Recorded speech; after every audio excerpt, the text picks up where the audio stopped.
check of the season. um, in any case, good evening everyone. Welcome to the final race of the Assetto Corsa Season 10. We're here at the beautiful circuit of Silverstone in the UK. The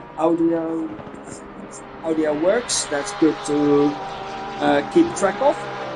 But yeah, we're here at Silverstone, a longer race than we're used to, 100 minutes tonight. I mean, as we should, it is the finale. But yeah, we have plenty of drivers already, with more to come, with half an hour of practice left, as Cabras decides to take a detour.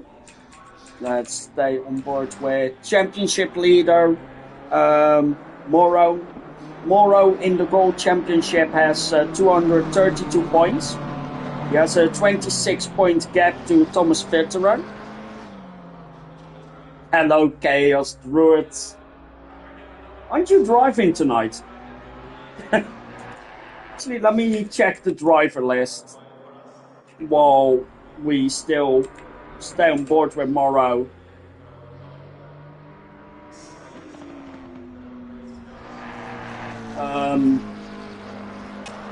There we go. But yeah, Moro is in the lead, 232 points. He is ahead of Thomas Vitterer, who has 206 points, so there's a 26 point gap. Now, I don't know exactly how many points you can get. I hope you can recover, mate. I hope you can recover in time for next season, at least. But you don't really know how many points you can get. But if Moro finishes ahead of Vitterer, he is the champion. Both in the gold class and in overall. Behind Vitterer with 34 points is Federico Cabras. He has 172 points and is just 1 point ahead of BX Royal, who I think is racing. Yeah, BX Royal is racing tonight. Cabras is racing, so watch out for a fight between the two of them. Then we have Hammerlund behind them. Very consistent driver, only one finish outside of the top 6 and one DNF, and that DNF has cost him because he is 10 points behind BX Royal. He's being followed by Van Eyck in the Bentley, the 999, who's being followed by Fresk, who is also racing, yes. The point gap between those two is 1 point as well. I somehow completely missed Auclair and Kohlberg, who are only 8 points apart from each other. Samuel Bonin actually has 106 points, but got 5-point deduction, so he is on 101 points, and will join the fight between Dennis Van Eyck and Oscar Fresk, if he is racing. I don't see his name yet. If we scroll down, no, I don't see his name, but he may still join. Chapman is behind them. Very inconsistent. He went everywhere from P14 to P5. I don't think he's driving. Oh no, wait, he is driving in Ferrari. Yeah. Gonalons is not driving today. Erotikos is driving tonight. If he scores 9 points, he overtakes Gonalons. Barrett isn't driving today. I don't think Paris is driving today. Titzwell's not driving. Vrijvogel is driving, I think. I swear I saw his name. There he is in the Porsche. But Vrijvogel isn't near anyone, so laptop actually has 0 points. That cannot be correct. But those are the standings for the gold class. Obviously, the one to watch is Morrow. But there's also the fight between Cabras and BX Royal that we have to watch out for. In the silver class, it's Nurse having a 14-point lead. I think Nurse is racing. Yeah, Mitchell Nurse is racing. That is Ixion racing his rifle. I don't see him. Fitterer has joined us, so Thomas may be able to fight with Xapo Moro.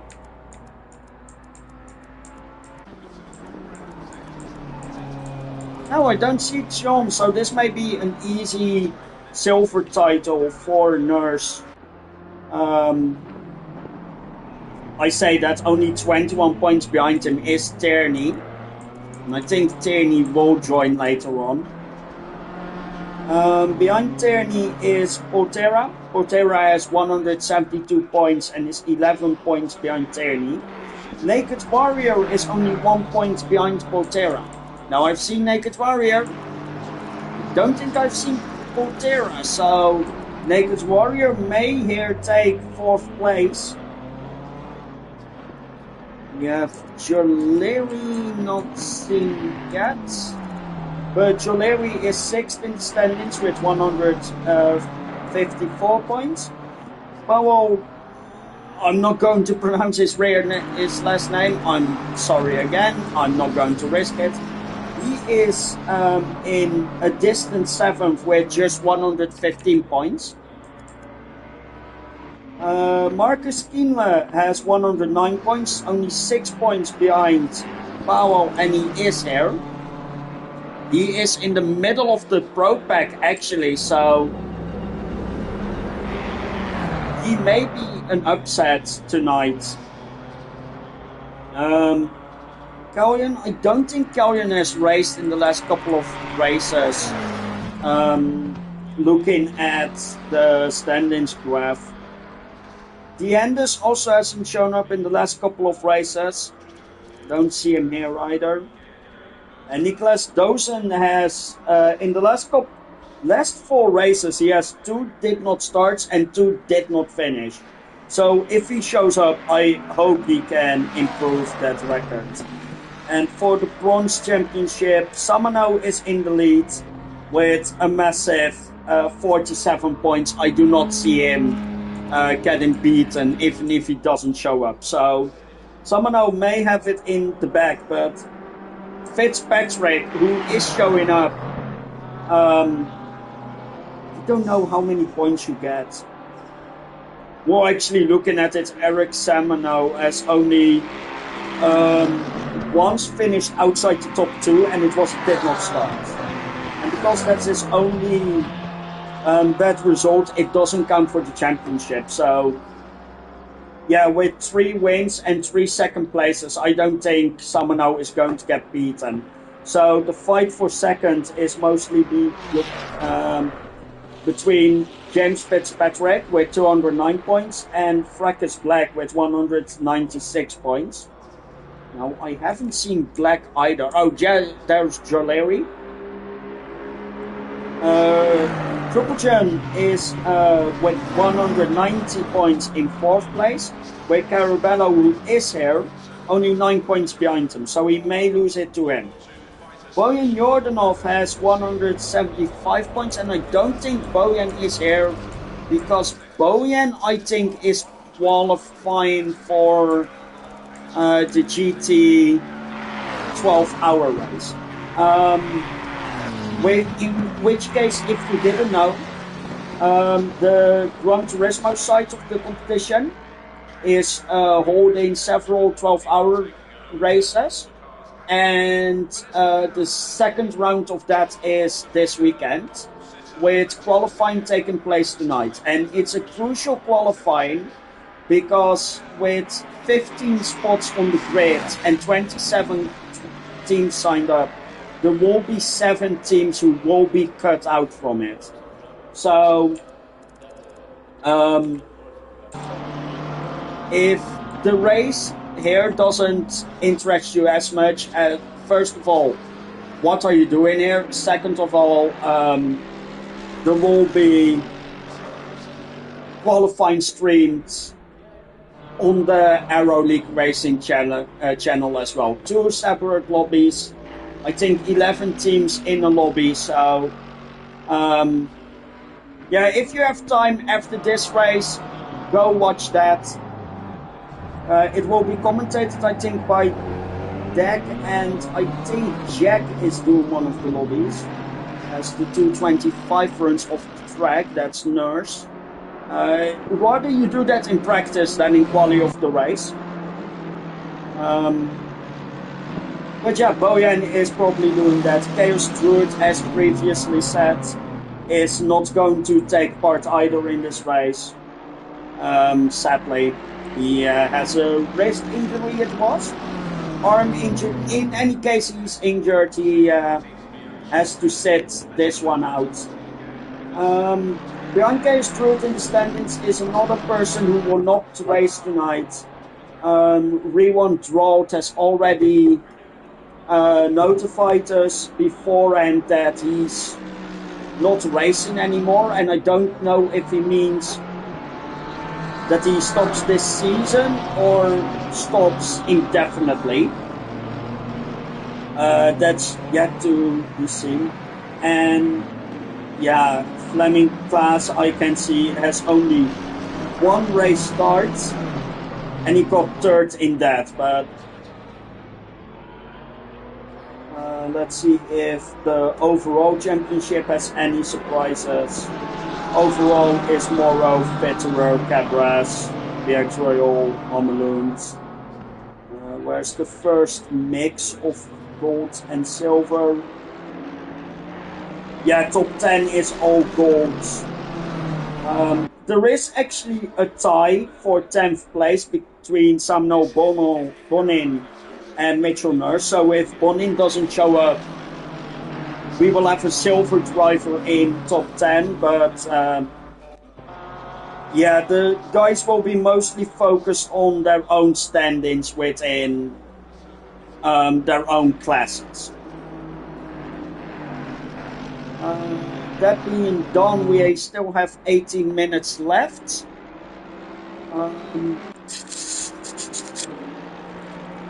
What I am going to do, first of all, and I should probably have done this before, but I'm going to make sure I have something to drink next to me, because these guys always bring great racing. And I think with a race that's longer than usual,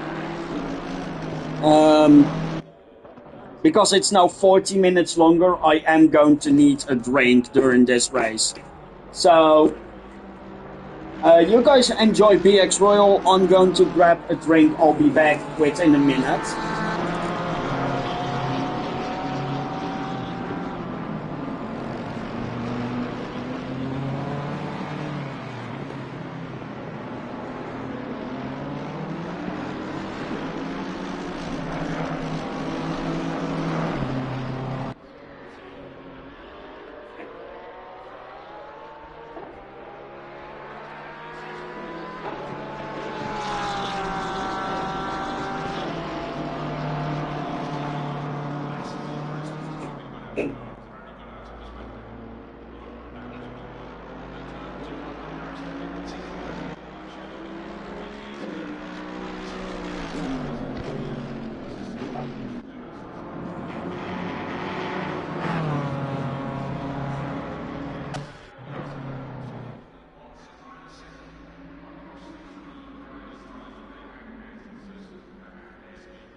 Okay, my apologies, I'm back.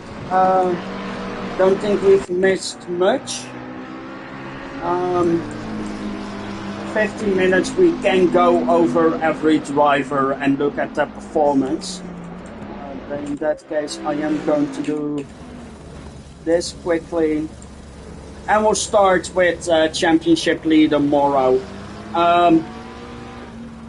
Morrow, as said before, really consistent guy, only one. He is in the lead, he is in the lead by a long shot, and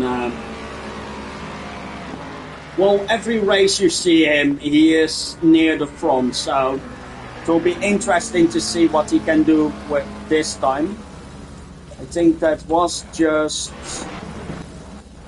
Where is he? Where is... There he is, Fitterer. Second place in the fight, third place on track now. What can I say? He drives like a BMW driver. If there was a speed limit, he would ignore it 24/7.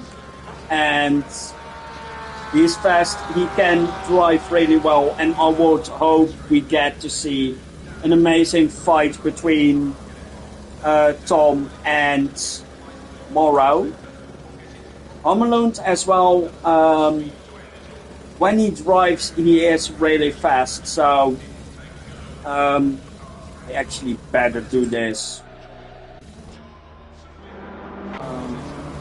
I think Morrow actually is leaving the pit now. No, it's not. Disregard the list I just had. We're going through this. This makes it so much easier. Kolborg, I haven't really seen a lot of him because of technical difficulties or my own health failing me. But yeah, Kolborg, as said before, 16th championship. Mostly finishes within the top 10, one P3, so one podium, and two races outside of the top 10. It will be interesting to see what he can do in that Ford Mustang. Already went over Fitterer, then we have Chris.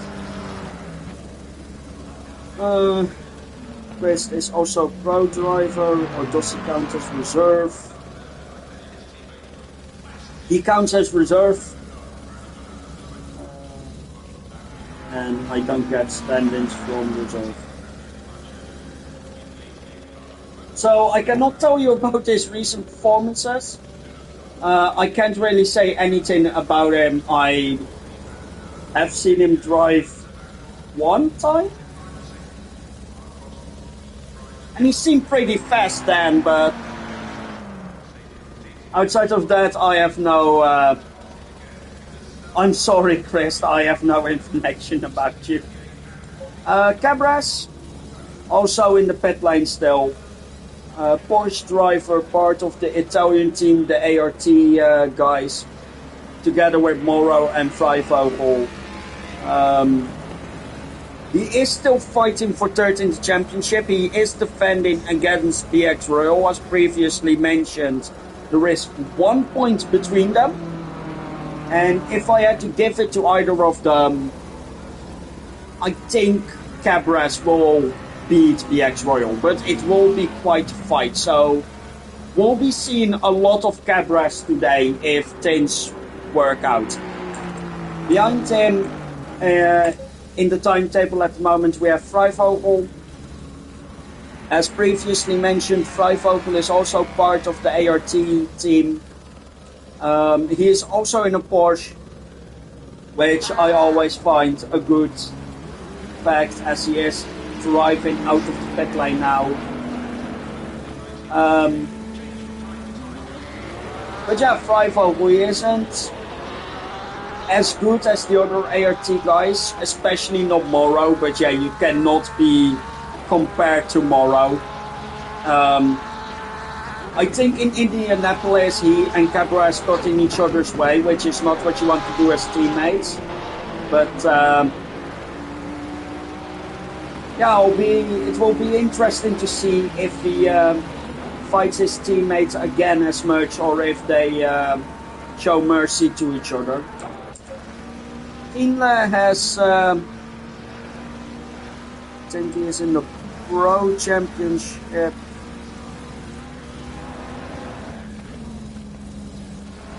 No, he's silver.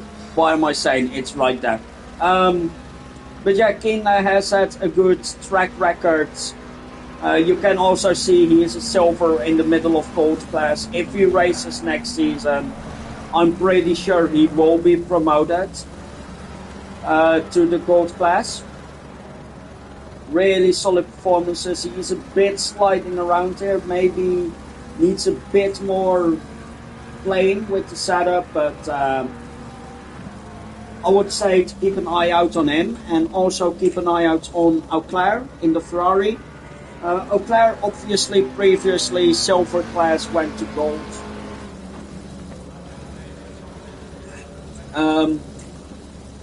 Has been set in solid results, nothing too massive, but pretty consistent himself. Then we have Chapman. Chapman has not,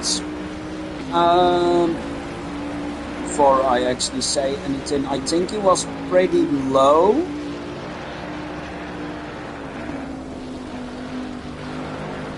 Yeah, he was all over the place, and he mostly made use of the fact that Gonalons is going to miss this race and jump in, and the unlucky races of others, as Dennis is parked in the middle of packets and maggots for some reason. But yeah, Chapman all over the place. It will be interesting to see if he can grab a podium today. Van Optorp is a pretty solid driver who has 0 points and a couple of top 10 finishes. But yeah, I would say he's on the verge between pro and silver, and I think he especially wants to show in a longer race that he does have the pace, that he can do well when he needs to be. Then the second silver driver, Naked Warrior. Naked has done pretty well across multiple series, and he is showing solid results here in the Assetto Corsa series.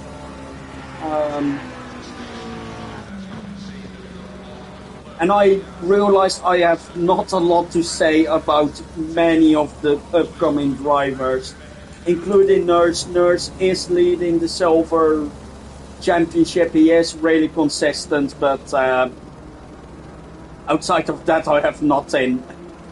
I have missed too many races to have a good profile of the drivers. And I'm sorry for all the drivers that I'm doing them a dishonor with bad descriptions. But yeah, Nurse is leading the Silver Championship, so that's saying something.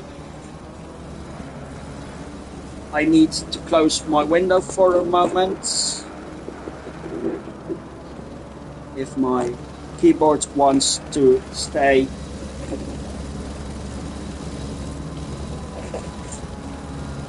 Yeah, that's fine.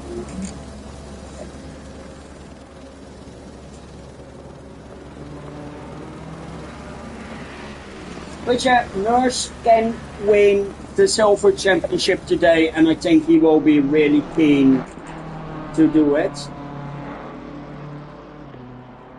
Then we have Popov, aka Erotikos, enjoying a lovely beach day. But instead of the beach, it's the gravel trap. I'm not sure what's going on there, but I hope he's having a good time. Oh, he's moving, he's standing still. He reset to the pit line, but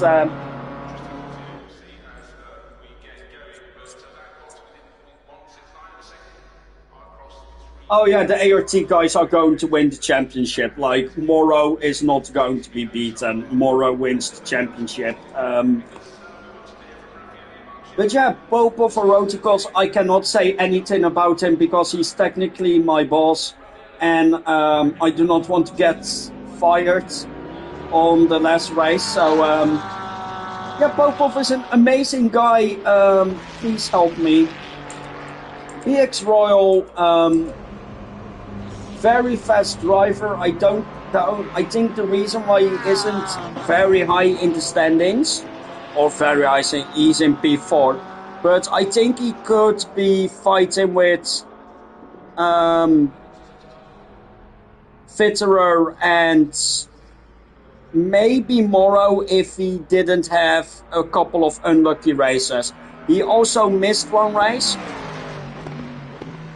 Aside, or actually that's the race that doesn't count, and he only has one win, which I think in a couple of races like Imola he got really unlucky, and I think that's really tanked his performance. Not a driver who gets really unlucky sometimes is Van Eyck in the Bentley, which I have seen in pretty good positions, and then a couple of laps later he is absolutely fucking nowhere. Let's hope for him that he can stay on top of it this time. We're almost through the practice, so I am going to do a bullet round over the others. Harris, silver driver, pretty good driver as well in the McLaren. I completely forgot what place he was, and I cannot look it up because, well, actually 6 minutes. I can do this. For once I need to do my job correctly.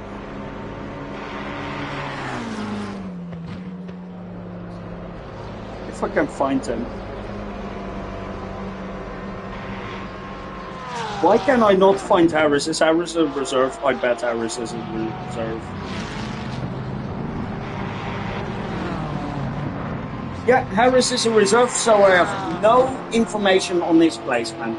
I'm sorry. Frisk was fighting with Van Eyck, I believe, in the gold class, so hopefully we can see a fight between those two. And hopefully we can see the fight in the top 10 and not at the back of the field. Joleri in the silver class was P6. He technically can fight with Naked Warrior for 5th, but don't think he can. Carabello was 4th in the bronze class. Jamie Fitzpatrick can fight in the bronze class, I think, for the championship. No, he cannot. Because I forgot who was in the lead. But I know it was in the lead by like 47 points. Yeah, Samano is clearly in the lead. I don't think that Fitzpatrick can win.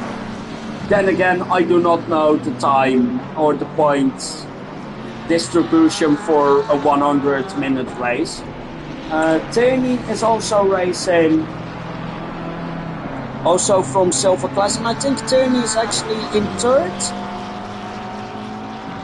Yeah, Tierney is in 3rd, and with Killian not racing, he will be 2nd if he gains 7 points. I doubt he can overtake Nurse. There is 21 points between them. Unless Nurse has an absolute shit race and Tierney wins, I don't think Tierney can overtake him. But people are going to start the final laps. I think actually Octorp is the final one to start his final lap. So we're going to stick on board with him for a bit. Yeah, because I don't think that... Score 23 again. Oh god. I don't think Eroticos will make it across the line within a minute, so...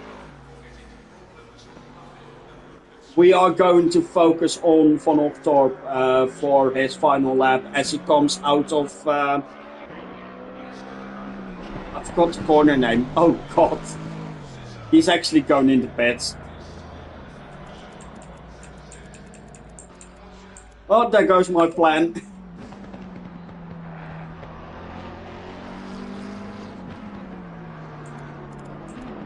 Well, let's follow Harris then. I think Harris just exited the pit lane as well. Eroticos may actually make it across the line in time. Really? He has to go pretty fast if he wants to cross the line in, what, 10 seconds? Yeah, he's not making it. So Popov will be the first one who finishes the session.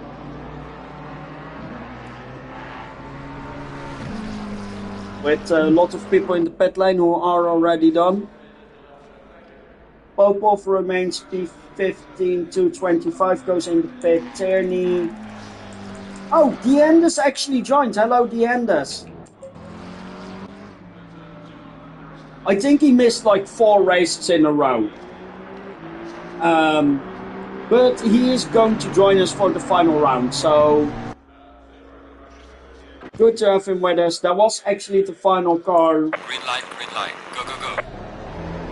And let's see which car is first out of the pit lane. Which number? I think that's car 21. That will be Van Hofdorp. And I completely forgot the button for onboard camera.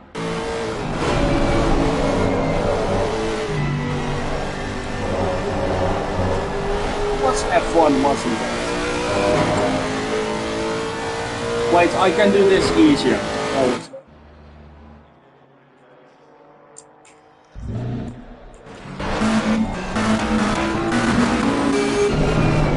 There we go, and I am going to turn the sounds a bit down because audio is pretty high at the moment. But yeah, we're going to stick on board with the lab with Hofdorp. And you can just already see the white flag queue lining up behind him.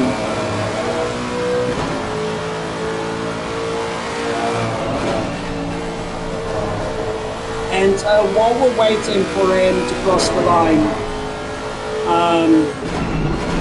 I want to say again, if you have time after this race, go watch the 12-hour qualifyings, because there's a lot of high-level drivers who will be putting everything on the line, because if I think like 1/3 or 1/4, a quarter of the grid will get cut because we just don't have the spaces. As he comes through the final turn, we want to have a good exit here, because it will be top speed all the way to Maggots and Beckett. Comes across the line now, and the time has started going through Cops corners. Slight break. White, we want to have a white exit there. Steering immediately for Maggots and Beckett. Maggots and Beckett for the corners really fast after another. Want to have a pretty good exit onto the Henner Straight, going into Stowe. Stowe is a very good overtaking spot. Onto the straight, the F1 pit lane straight to Phil and Club. So here we have Phil. This is also still Phil, and now we're going to Club. It looks like a simple turn, but you go slightly offline and you're gone. We're now on the Hamilton Straight, going into Abbey. After Abbey we have hard, fast forward combination into Village. Really to upset the rear of the car. Then we go into the loop. You can see why it's called the loop.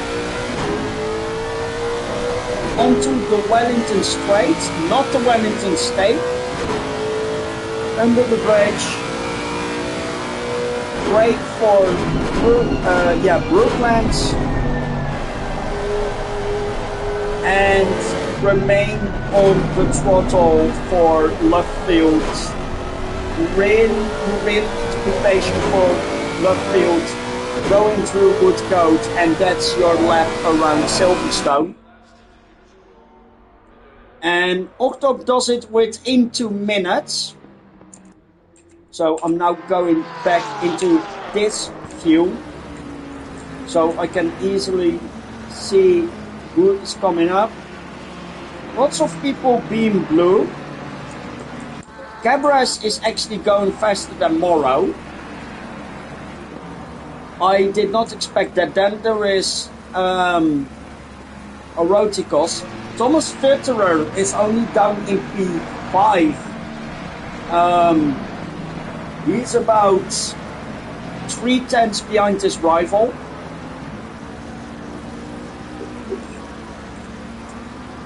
Which is not fast enough. Keenless expected this in the middle of the Pro Pack. Chris actually goes 4/10 faster, while everyone is going slow with the safe banker lap. Chris is like, freak that, I'm going to push.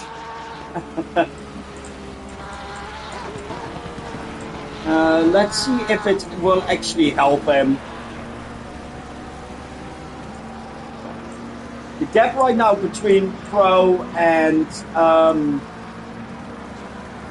Pro and Bronze is 3.6 seconds. The gap will open up, but right now it's not a bad gap to see.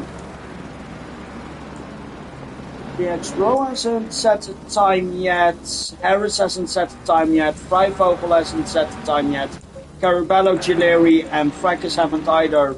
And Carabello is even still in the pit lane. I think Carabello has a polyban. No, not Cabras.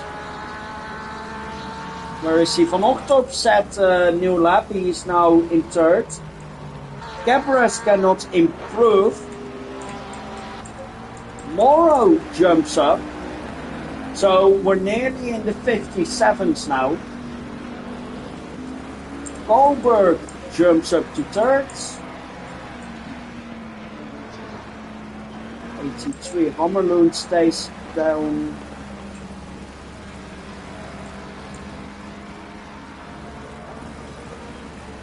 The 225 Nurse.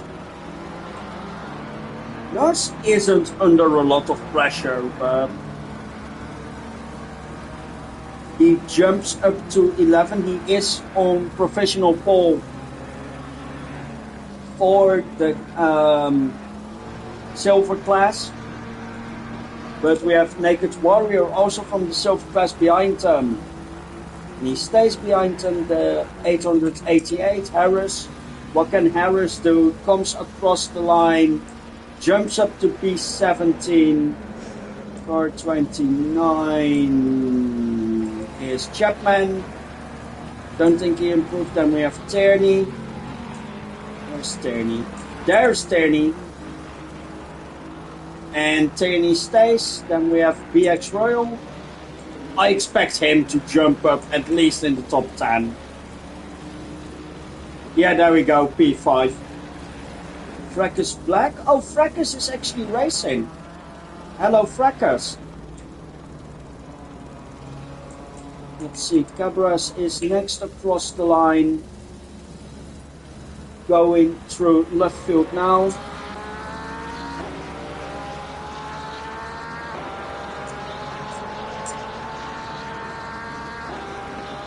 Comes across the line, jumps up to third. Morrow goes in the 57s. This man does not know the definition of slowing down. October is 6th. Fitterer is now 4th. 6 tenths behind Morrow. Moro saw that Fitterer had a chance to beat him, and he's like, not on my watch. 3/10. It's actually insane.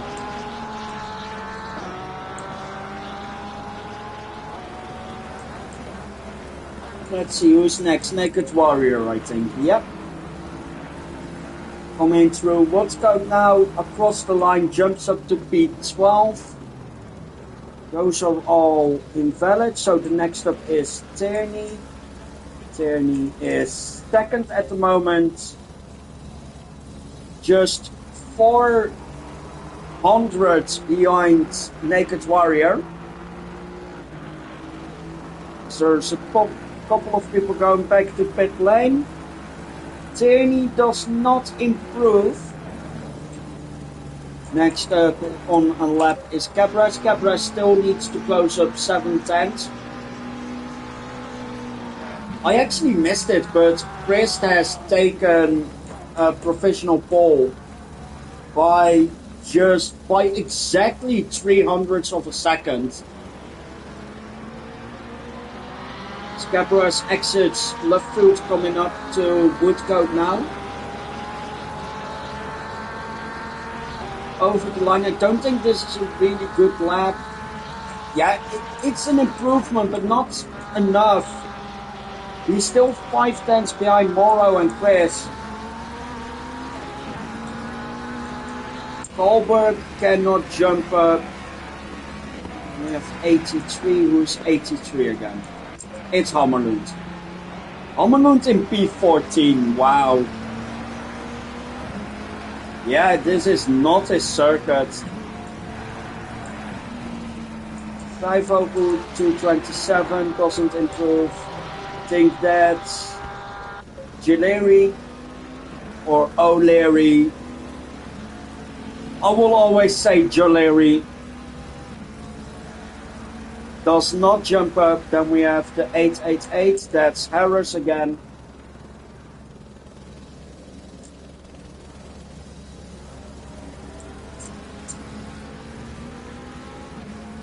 As we're about halfway done with qualifying, so everyone has now had the chance to warm up, and yeah, there we go. Harris immediately P10. Then we have Fracas Black. Currently 5 seconds between Chris and Black. That's not a bad what's it called? That's not a back gap, but that is not a good exit either from Fracas. I think he may have thrown his whole lap away with that. Yeah, he did.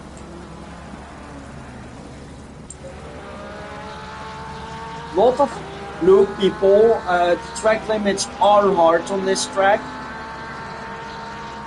But that's because there is a lot of different corners. You have high, medium, and low speed corners thrown at you at every... in a random order, actually. Can Frisk jump up? Frisk cannot. I said I wanted these two together, but I didn't want them fighting for P15 to P20. Let's see, 81. Who's 81? Carabello. So, Carabello didn't have a quali ban then. I'm pretty certain someone had a quali ban. Oh. Oh god.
Green light. Give it all you can.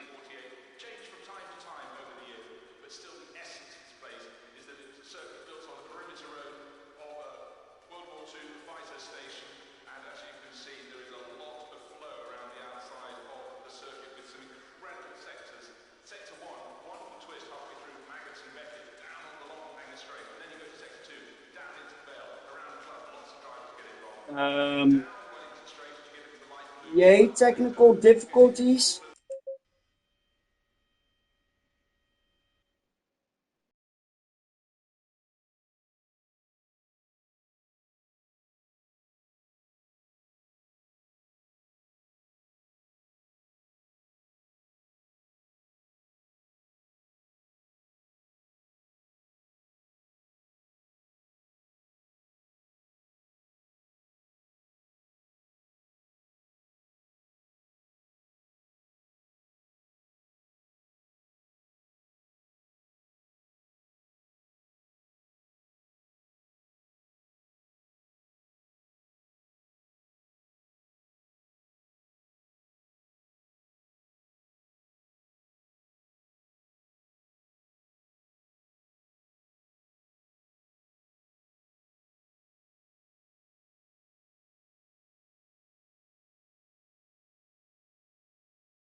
Apparently, Chris has been aggressive on his pole lap against someone who was also on a fast lap but slower than him.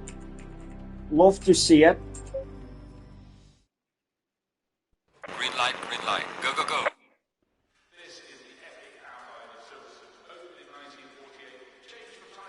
Let's see if it stays.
Again, then we will call it a day.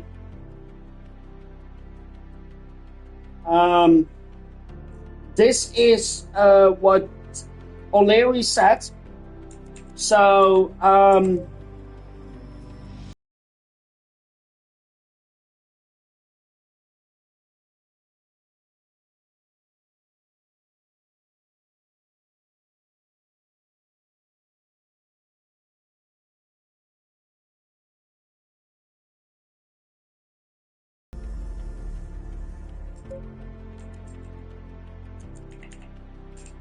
honestly, it's probably because the game is too old. Green light. Go, go, go.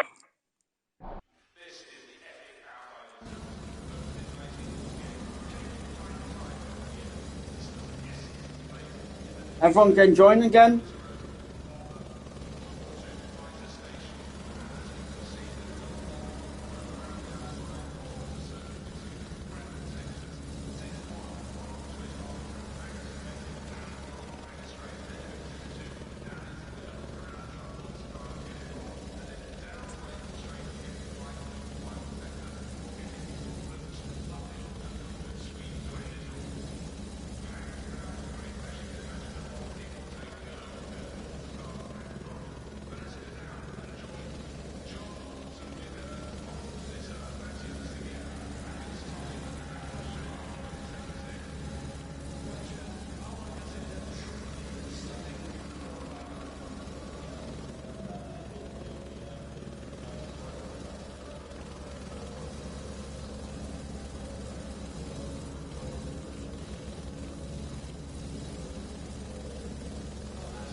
So a couple of people are doing a lap, but no. Green Okay, light. Go, go, 7 go. minutes qualifying. Let's get this over quickly. Everyone is going out. With 7 minutes, you don't really get a lot of time to heat up your tires and everything. So what you're going to see is everyone, literally everyone, piling out of the pit lane.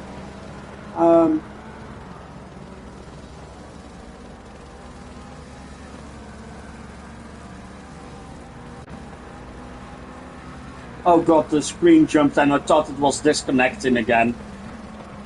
I'm not feeling comfortable with the screen jumps. I'm going to be honest, I don't have a lot of faith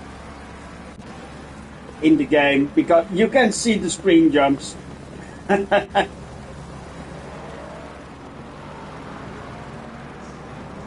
Okay, there's a bit of a gap behind the enders. I think Naked Warrior is also standing in the pit lane. Yeah, Naked Warrior is now coming out of the pit lane. Fucking...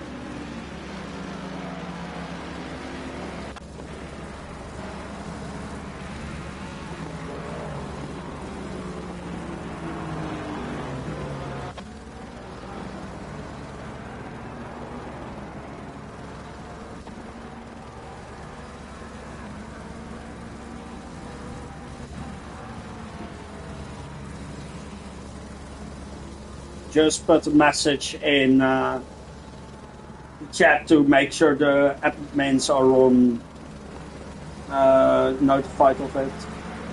There isn't a lot of time to find a perfect gap for yourself, so people are going to be staying a bit closer together now. Because you only get 3 laps. And the first lap is fraked because the tires are not up to temperature. The second lap is your banker lap, and the third lap is basically your flying. So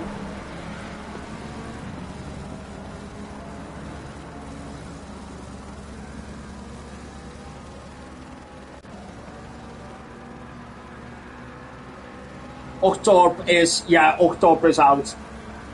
I mean, he can do a quick outlap and a flyer, but I don't think it will do anything because he will have to qualify on cold tires, which is less than ideal. When he comes out in the middle of traffic, he will have to let everyone by.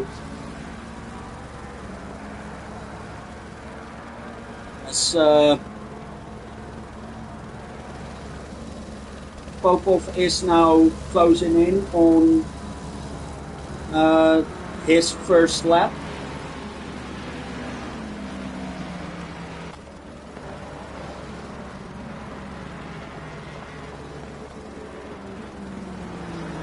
Screen jumps are making me really uncomfortable. That's, I think, Tierney. 87. No, that's Juleri. So, for certain, Juleri is out of the session. There's no way he's going to qualify with 3 minutes. Oh, he can. As Popov is going to set the lap, and we're going through this really quickly. Popov sets a 1:58.9. That's quick, but not quick enough. Kohlberg beats him already. Cabras goes a 1:58.4.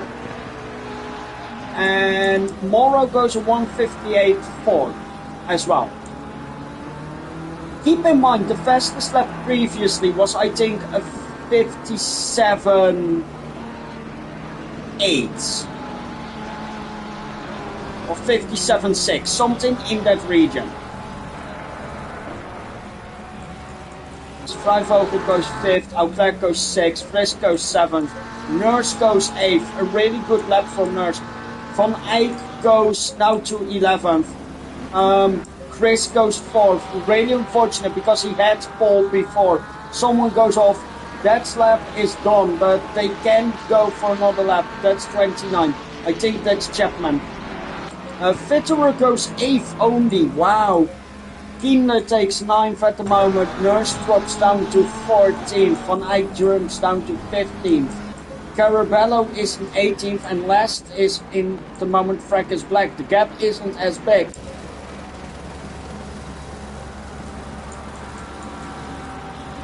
Looks like Kohlberg has actually invalidated this lap. He will have to take it next lap if he wants to push hard.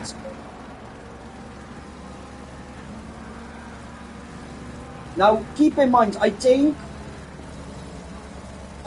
almost everyone can get another lap in after this. But there will be people whose final lap will be this lap. I think Naked Warrior at least. But we will see, as Popov is the first one across the line. Here we go again. Popov does not improve, can still push again. Kohlberg does not improve, can push again. Morrow and Cabra swapped positions momentarily, but it's an ART 1-2 with like, yeah, a 57.5 is already fastest. Cabras cannot go below that. What can Chris do? Chris is the big player here, I feel like, as one of the cars is sliding ahead. I think that was Fracas Black losing the car a bit. Auclair's play goes ahead of Kohlberg. Chris is coming up to the line now. And he does not improve. He still has another lap. I think car number 7 is the first one to not make it, Kienle.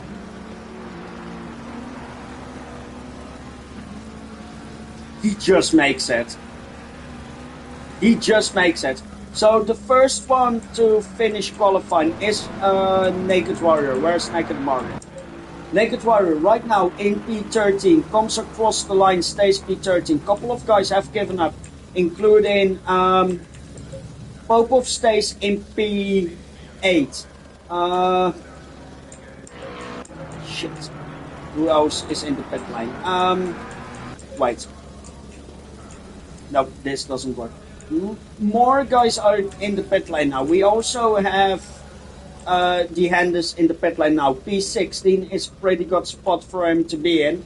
Right now, Kohlberg is nearing left field on his final lap.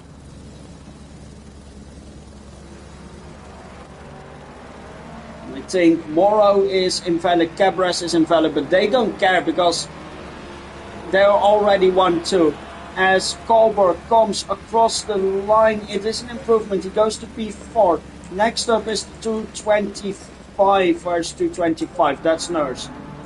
Nurse right now is in turf. He is second for the silver class right now. Cabras is in the pit lane. Vijvogel goes to P8. Tierney, what can Tierney do? Tierney jumps up to P15. Car 81. Which one is 81? Carabello. Carabello stays at P20, but that's good enough for Paul at the moment. What can Fitzpatrick do? Staying really close on Woodcote. Goes second for bronze class.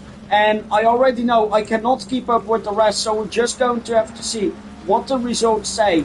Fitterer goes across the line, he goes P6. Van Ochtorp goes last across the line, he goes P11.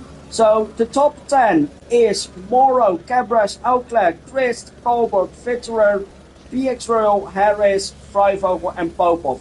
Then we have Van Ochtorp and Chapman, and then we have the first row of silver cars, which are Nurse and Kienle. Then it's Hammerlund in the sandwich, ahead of Naked Warrior and Tierney.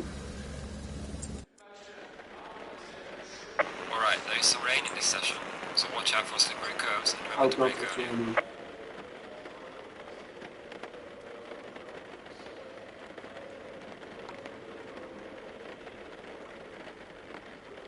It's a wet session. I wish the drivers luck. But, yeah, we have Tierney in 17th. We have Frisk behind them. He's been followed by the Henders. And Dennis van Eyck is the last one of the pro class and also the last non-bronze class. Actually, Jaleri is even further behind. Jaleri didn't qualify. For bronze class, everyone is on the podium. We have Carabello ahead of Fitzpatrick and Black. Fitzpatrick is the important one here. He technically can still win the championship, I think.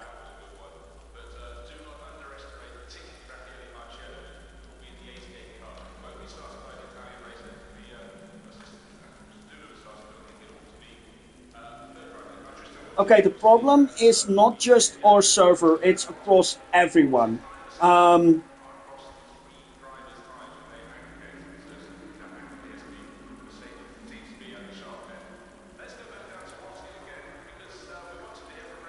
Qualifying streams for Le Mans are also live. In case this whole thing fails, we can go watch other GT cars. As it's still a minute to go.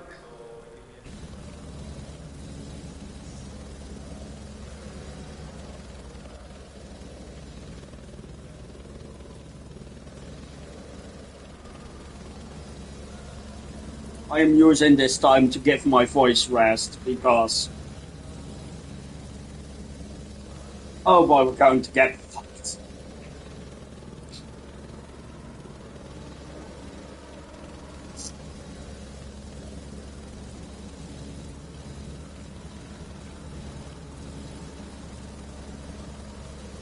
Of course, my iced coffee leaks.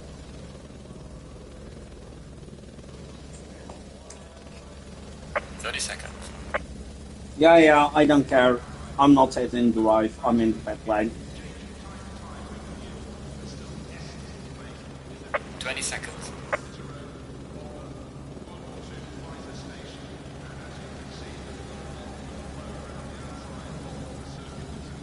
10 seconds.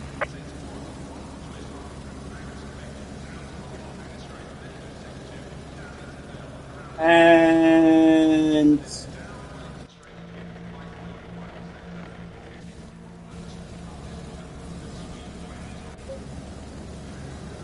Morrow is the first one of the line. We're going to stick at the moment with Joleri.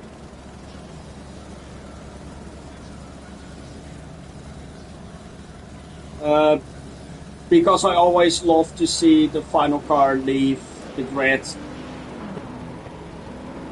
Looks like everyone is gone. No one is going to start from the pit lane this time. And we are having 24 cars going.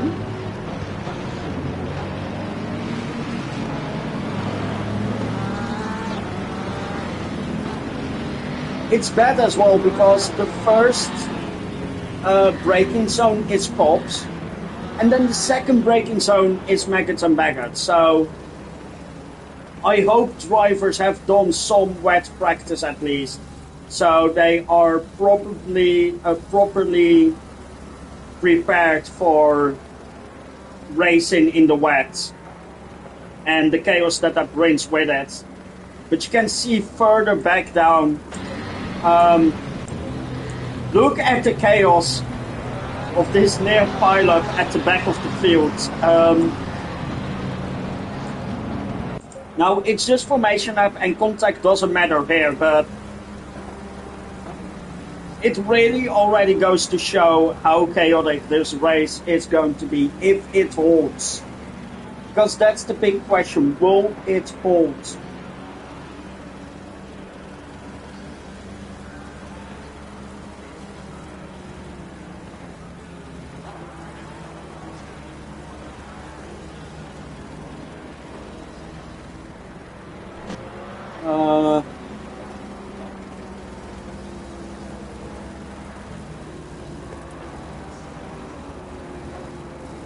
Yeah, I'm sure someone like Chris is gutted.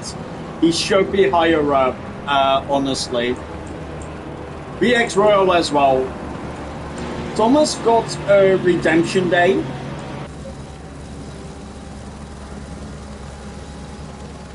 because he used to be way lower. I think he was P10, well, not P10, but close to it, before the server cut out, so...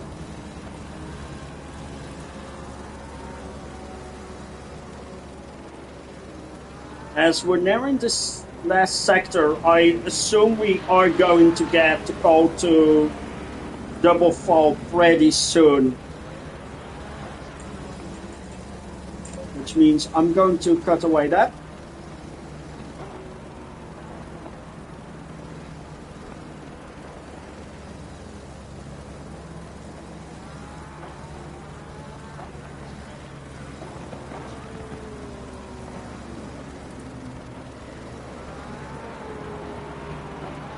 Yeah, they're going double fall now. So everyone can close up. I feel like the game left it a little late. They could have also already done it at the start of Wellington Straight, but it looks like everyone is now in position for the start as we go through Lovefield.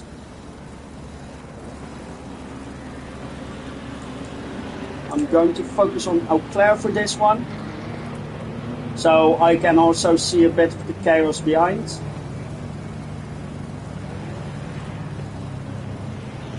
As we're going into Woodcote, I would assume we're starting. Chris is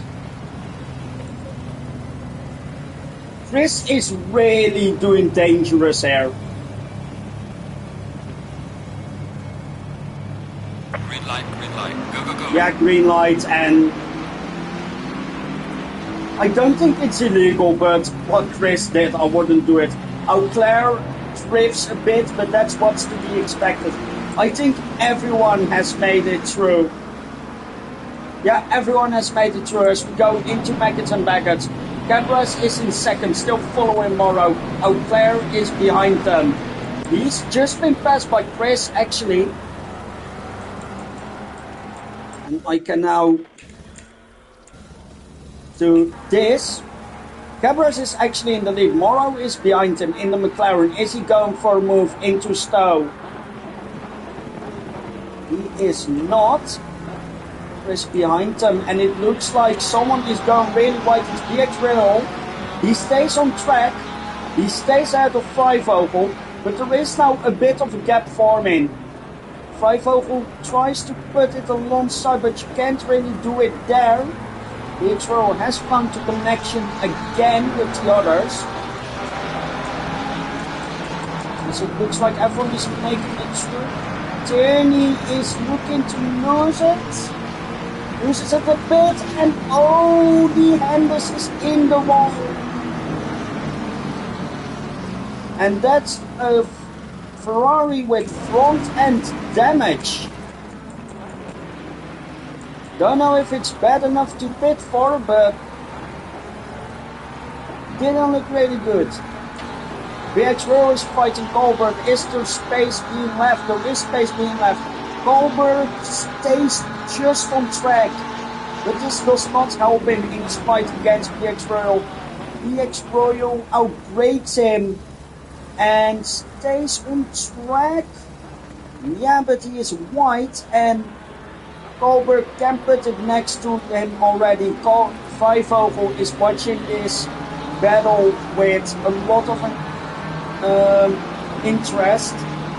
Goldberg went a bit wide. Vrijvogel goes a bit too deep on the inside. Goldberg is still there. Into the turn, through tops again, and Goldberg loses out to Vrijvogel. He loses out to Fitterer. Will he lose out to Nurse? Well, there is a slight touch between Vrijvogel and Fitterer. Yes. Car number 7 is in a bit of trouble. That's Kienle and the Enders. I think they both pitted, and was that car going sideways? It was. Fitzpatrick, who is fighting for second in the Bronze Championship, has spun around. No damage on the car, luckily. Cabras has now a 1.6 gap to Chris. Chris is making up a lot. Where actually, hold on.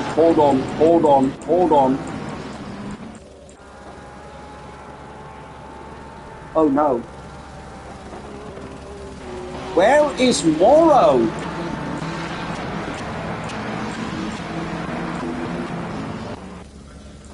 Morrow has disconnected. We've lost Morrow. That explains the sudden gap.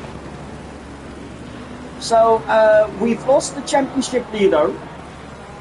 So if Fitterer can place high, he can still win the championship here. Not really sure what to say of it. But yeah, Chris is now in second. He's being followed by Auclair. BX Royal is having Thomas Fitterer behind him. Vrijvogel is fighting with Nurse in P7, but yeah, Nurse doesn't really need to fight higher up. Colbert is defending against Chapman, then it's Harris.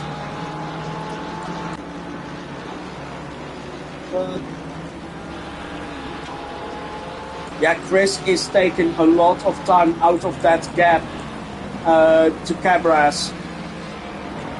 Vrijvogel is really struggling with Cops Corner, which you can understand, it's a high-speed turn. And on wet weather, it's just not nice to drive.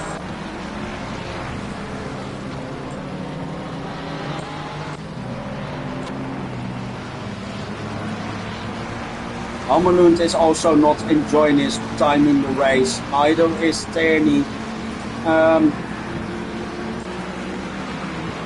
Van Eyck and Frisk are not together, they'll have to run another, but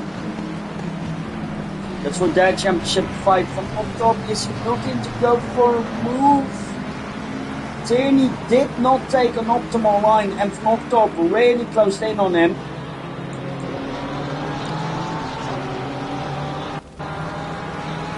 I really do not like to jump in. Amelund is behind Popov.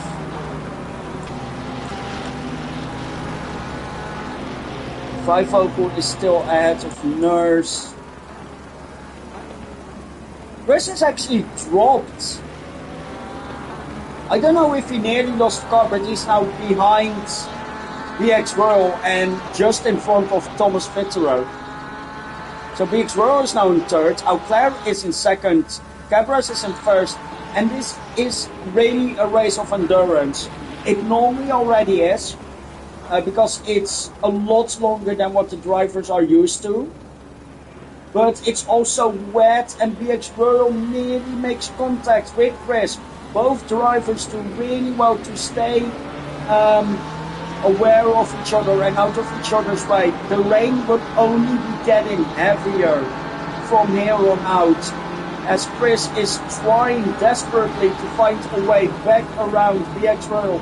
But he cannot find it around Cops Corner.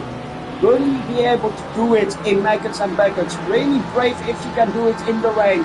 He is already next to him. BX Royal shuts the door.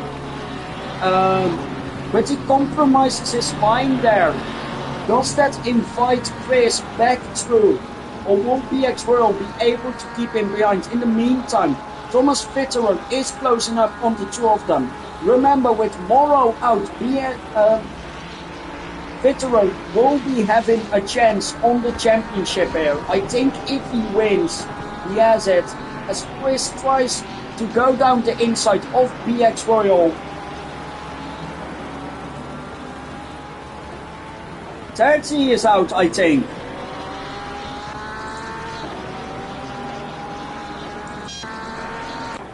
I think Terzi is out as well.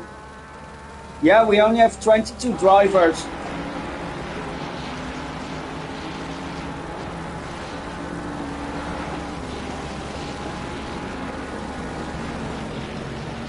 Yes. It looks like BX Royal is really holding on this position here. Chris is on the inside here and BX Royal goes really wide. This invites Thomas through. Jules cannot make it through the loop. Onto the Wellington straight. Can Fitterer use the slipstream? He doesn't need to. BX goes wide, really struggling in the rain. And that means that Thomas Fitterer is once again up. Another disconnection, it looks like. So we're losing more and more people. Morrow is back. But these laps down, I doubt this will do any good for him.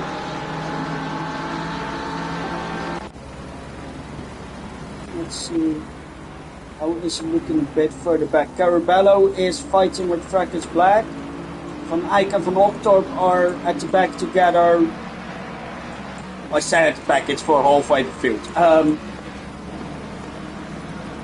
Rotikos is sliding. Lots of drivers are struggling under these conditions.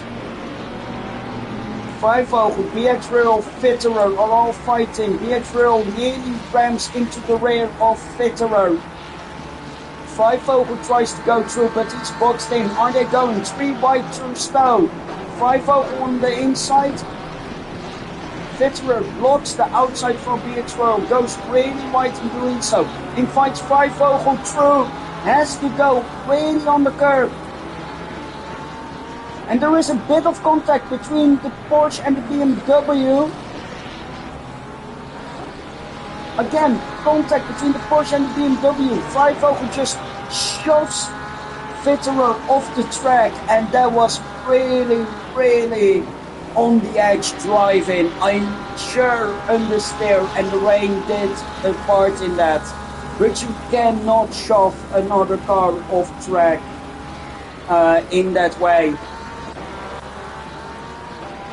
Meanwhile, Cabres has a lead of nearly 5 seconds. Auclair has a 1.6 second lead over Chris. Then we have the fight we saw before. Vrijvogel now defending against BX Royal. Going into Brooklands and then left field after that.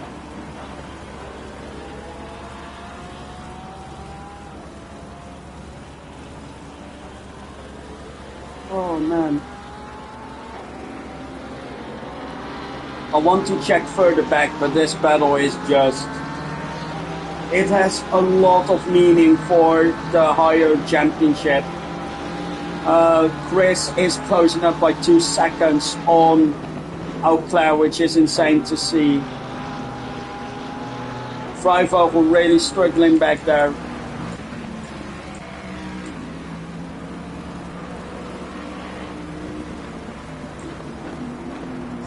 A lot of battles happening, but not a lot. Not a lot noteworthy.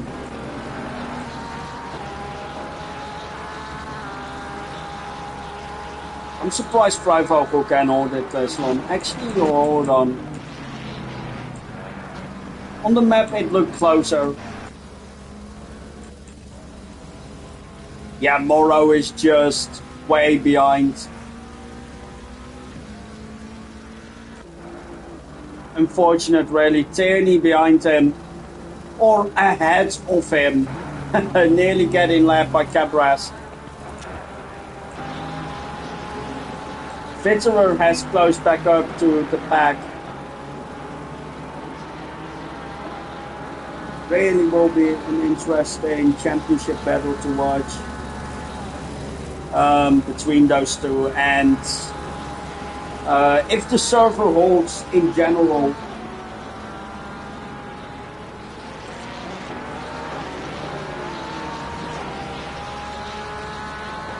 because that's also still the question.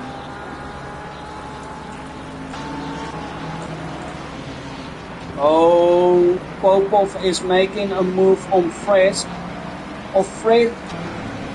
Nurse is making a move on Popov and is now looking at Goldberg ahead.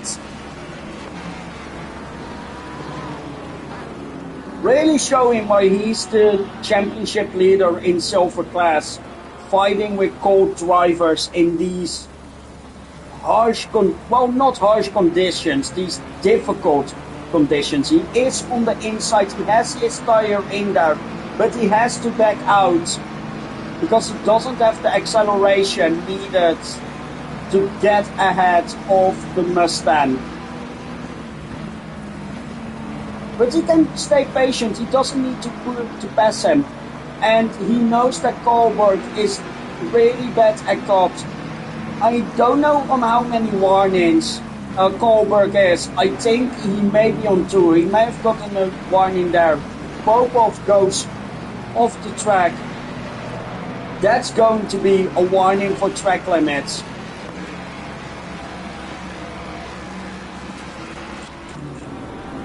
Let's look a bit back. BX Royal is getting frustrated here. Chris is right underneath the rear wing of the Ferrari. Ferrari goes off track. Auclair has to give the position up, and Chris goes back up into second. Cabras has now left Tierney. Vrijvogel is still out of BX Royal. BX Royal wants to get past there. He is losing a lot of time compared to Vettel.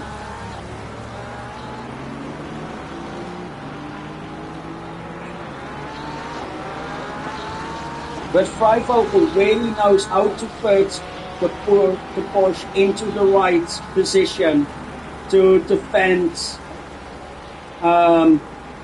against the mighty Mercedes. Let's take a bit of a look behind because these three are fighting each other. There is a white flag. I think Hammerlund had went off. Not what you want to see. Nurse is ahead of Kohlberg, but the question is, can he keep it there? Will Kohlberg drop behind Aeroticos as he goes a bit wide? Brakes on the curb, leaves the inside open, but not open enough. Popov has to drop behind, and I think that also means that Mitchell Nurse is going to get away from them in P8, which will be a really solid finishing position. If he can do it.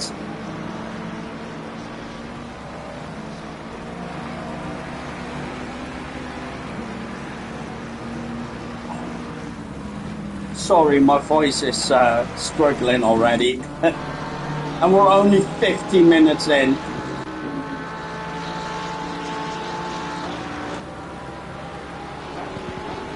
Vrijvogel was actually pushing away here. It could be that BX Royal is saving tires. Because realistically you want to go until the 50-minute mark. That's the halfway point. That's when you want to box for fuel and maybe new tires. The weather is not going to let up all race, it looks like, so...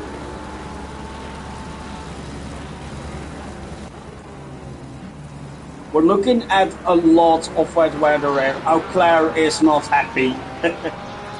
Tierney should be getting out of the way for Chris. But even then there is a 5-second gap between Chris and Cabras. So I think Cabras can actually win this race here. Which would help him defend. Yeah, there he goes. Tierney lets Chris by. But yeah, Cabras will remain in third in the championship and he may even jump to second. Again, I have no idea how the point distribution works. Travis Black and Kinga are fighting each other.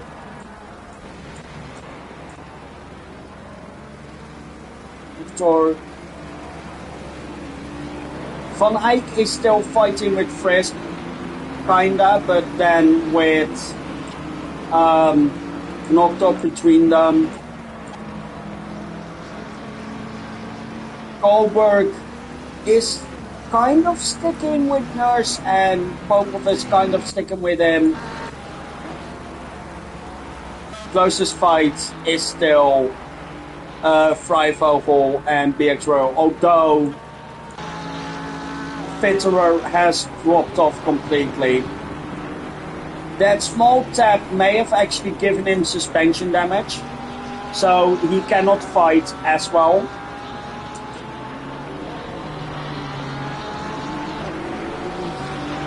Was this always the fight for fourth? Can't remember.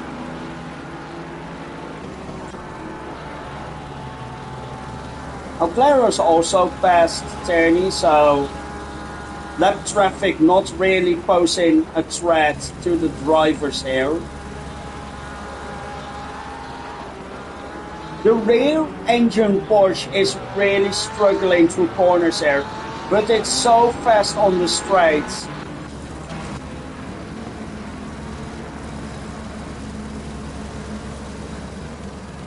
Van Oftop actually passed Fresk. So, oh, Dennis comes in way too hot. Van Oftop came in way too hot. Oh yeah, he's struggling in that Lexus. Really struggling to keep it on track.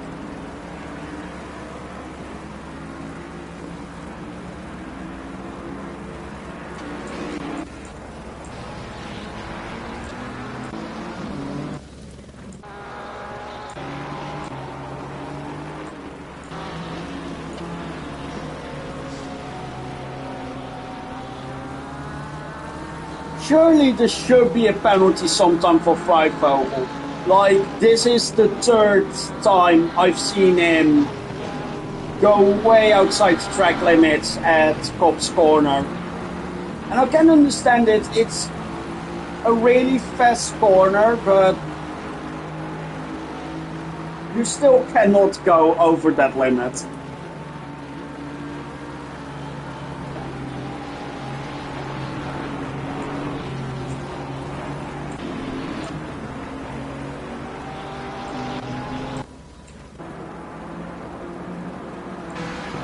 Popov has lost the connection to Kohlberg and Nurse.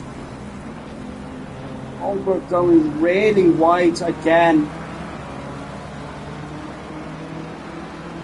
Now, I've heard people on GT calling the Mustang a boat, so you would expect it's doing quite well in a race like this, but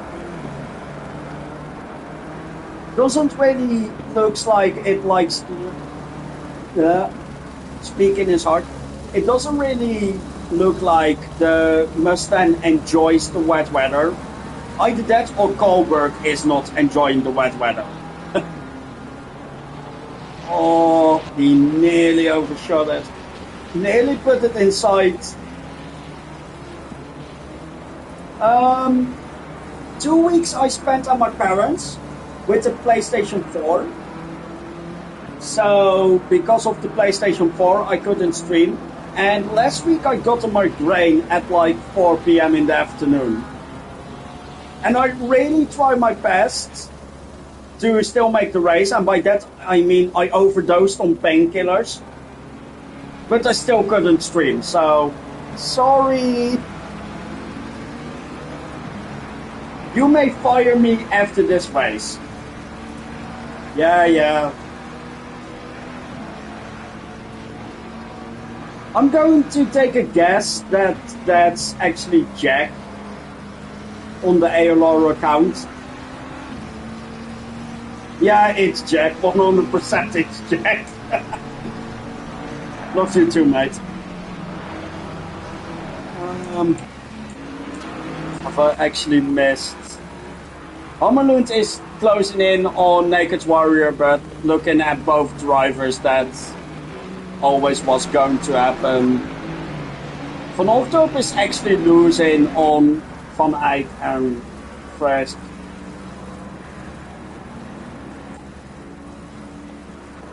If they finish like this, I think Fresk overtakes Van Eyck. Whoever of those two finishes ahead basically takes the position. Rodikos is now on his own.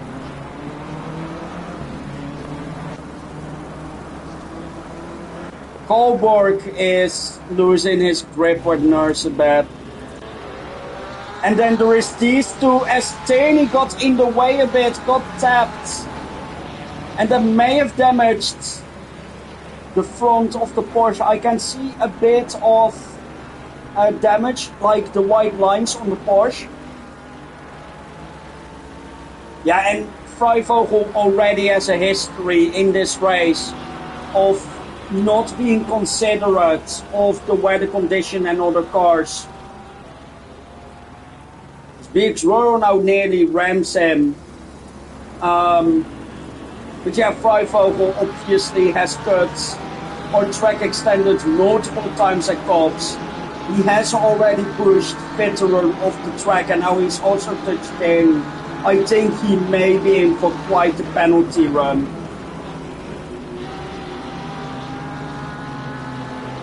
BX Rowe is now going to have a run on him onto Maggots and Baggett. He is too far back, but he can pressure him into making a small mistake. And in Maggots and Baggett specifically, if you go offline, you lose a lot of time here. Because it's basically an S section. But again, that engine of that Porsche is really good. But BX is enjoying the full-on slipstream. He is not enjoying the dirty air though. Vrijvogel is really driving that thing on the edge.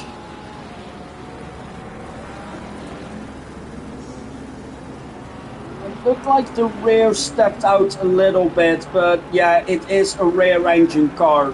It's what those things do. I love the brand Porsche. I love the race cars. I personally can't drive them because of the rear engine. So, respect to all Porsche drivers, as this time he goes too far, has to adjust this line, and that means BX is right on him. How will he defend against the Mercedes, who has a better exit? He's right underneath him. He moves to the inside. Vrijvogel brakes late as he always does, but this time he doesn't shoot wide. He keeps the car under control and remains in that third position. Third, fourth. Damn it. Auclair still exists. You can see the time difference is nothing. But you can also see that damn fighting has allowed Vetteran to close back in. Rain does not look like it's going away at all.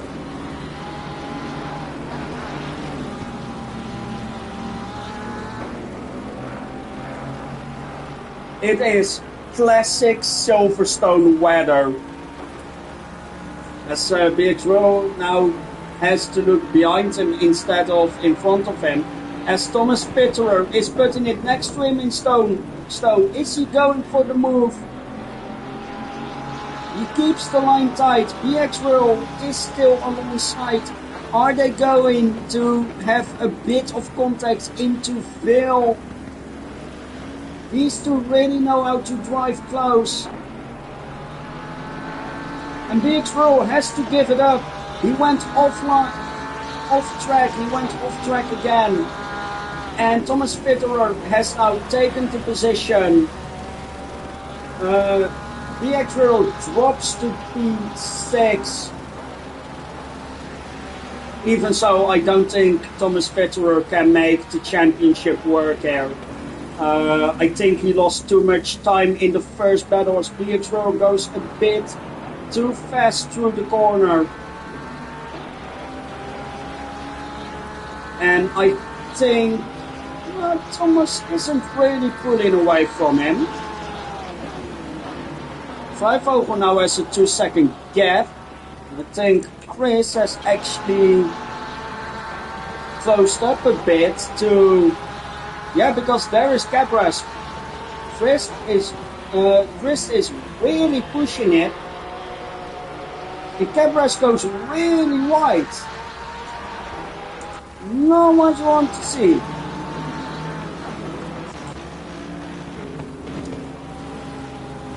Yeah, BXRO lost over a second in that lap. I doubt he'll be able to stay with Vetero. But he may do the same as Thomas and let the fight in of the cars ahead allow him to catch up again. As BXRO had a really good line through Maggots and Baggots, and he's right back up again to Vetero.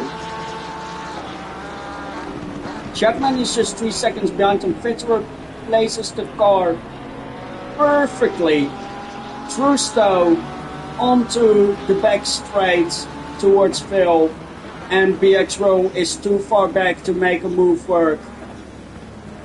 And the two of them are actually catching up to 5-0 again, so them sticking together is actually helping both of them. BXRO slid a bit through that turn, but he managed to keep it, so well done on him. And well done to every driver, because these conditions are not the easiest to run in, especially since I doubt many of them had wet weather practice.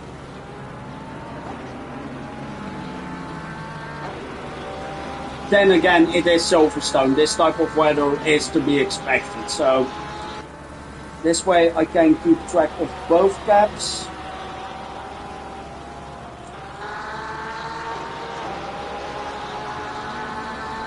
Chris is really close now.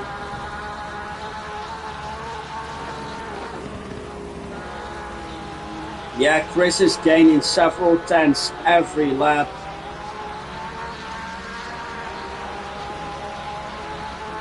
Drive over 207.8, 207.9, 207.8. Drive over is keeping a steady gap to the cars ahead, behind them. So Chris is really pushing here. Auclair is staying pretty well in P3 as well. I said it before that he could take a podium, and right now Auclair is right on course for that podium. With a bit of help of a bad disconnection for Morrow.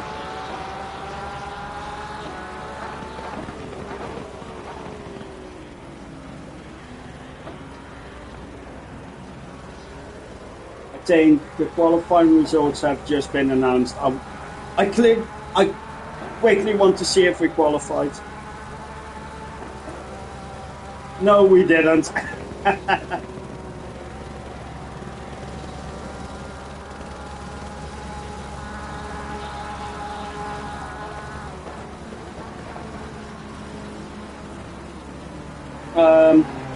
Sorry about that.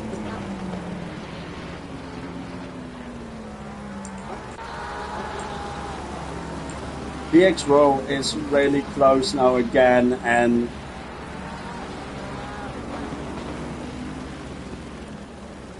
BX can brake so late. It's probably because the Mercedes is how do you say it? The Mercedes is better in cornering and can take the corners at a higher speed. And his braking distance compared to the other cars, as you can see, is really short. As I think Vrijvogel must have made a mistake earlier, because the BMW and the Mercedes are right on him again. Let's actually check the lap times. So Vrijvogel did 208, 207, 207. Yeah, they gained nearly a second on him. He's probably also on his last warning, because he's taking real caution there. Because we've already gone half an hour of this race. Everyone has now settled in and is probably pretty comfortable about the pace. There's a bit of a fight going on here. Van Eyck and Frisk are obviously in their own battle. Van Hoofddorp is just driving there.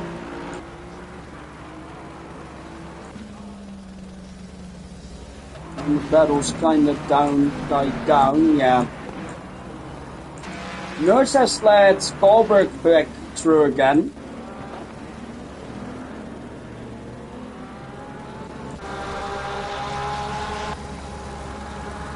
These two are also really fighting still. And it looks like around the 30-minute mark we are going to have a bit lighter rain.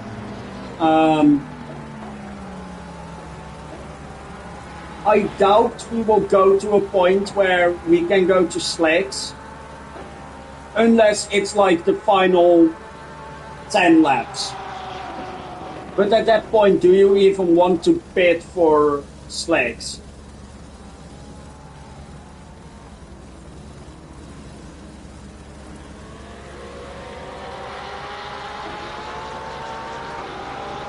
As a bit of a wide exit there. Cabras can use that to push away a bit.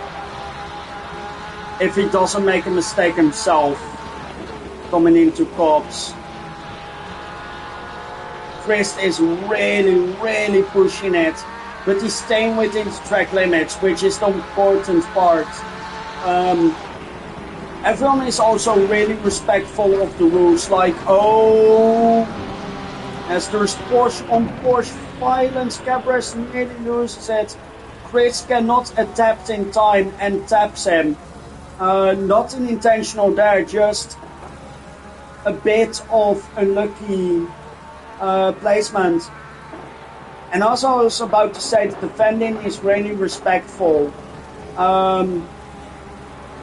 with the drivers not weaving as they have been briefed about, as Chris takes the lead after that mistake from Cabras. Cabras will be kicking himself because being ahead was the only advantage he had. Chris is the faster driver and now Chris can push away in the lead. Well, Cabras will have to deal with Claire behind him. Vrijvogel once again has a bit of a gap, but so does Vitterer.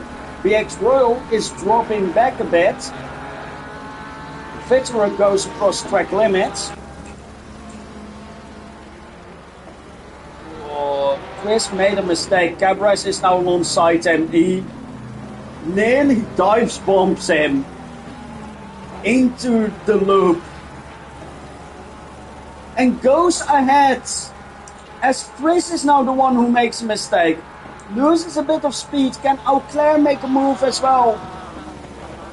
I don't think he can. No, he can't. And these three can continue to fight on for the lead. What a bold move from Cabras. It caught Chris off guard, and the surprise meant that Chris went wider than he meant to. It was a move definitely on the edge, but on the edge is still allowed, as Chris is struggling with the car a bit. Can Cabras this time keep it clean through Maggots and Baggots? Looks like he can.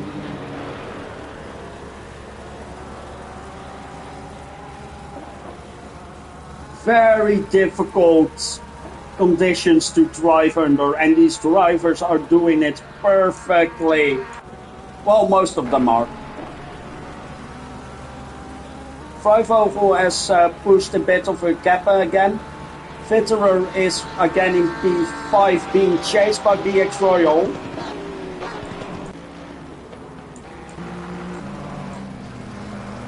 Nurse is closing up to Eroticos, who is sliding a bit. Frisk is being heavily pressured by Van Eyck. And Luc van Hoofddorp is being put under pressure by Victor Amerlund. From here we can see both battles if the camera doesn't change, and the camera is going to change because it hates me. Amerlund going on the outside. Kept was opening up, but not enough. Nemo van Eyck and Frisk fighting through Veil. Frisk compromises his line, gets a worse exit, but I don't think Van Eyck can make use of that. Nemo Hammerlund is in the slipstream of Ochtorp. Can he make a move into Village and Abbey? And if not, can he do it in the loop? Village and Abbey and Farm. Oh, Van Ochtorp goes really wide, spins it.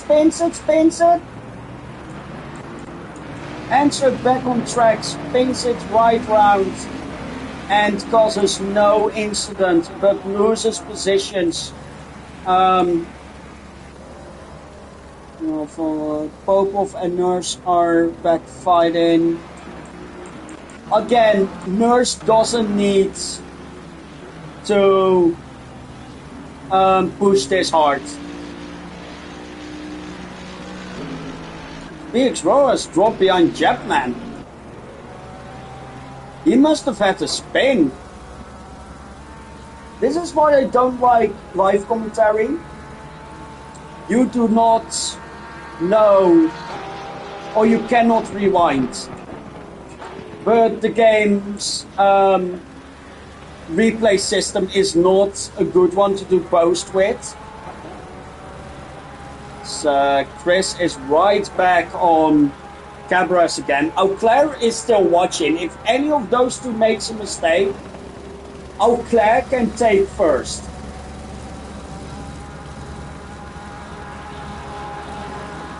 As they approach Village, I always feel like they're going too fast there, but these drivers know what to do in.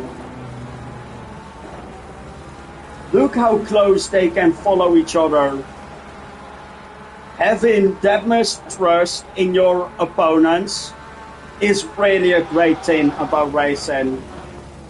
And it just shows how much skill everyone here has. As the two Porsches are fighting hard. And I think we have our first pit stop. Like our first real pit stop was made by Van Ochtorp. It may also be because he has damage. But either way, he has made a scheduled pit stop. And now does not have to pit again. Think. Yeah, Chris is also in the pit lane. So the pit window is well and truly open.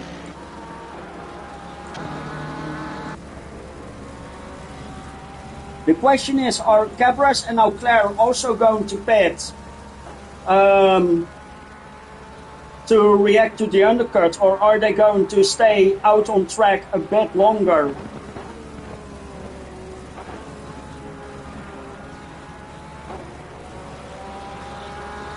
If I was Cabras, I would definitely pit because Chris is faster and you do not want to give him the advantage of the undercut. Well, he already has that advantage, but you need to react ASAP as the leader car if the car behind is faster anyway.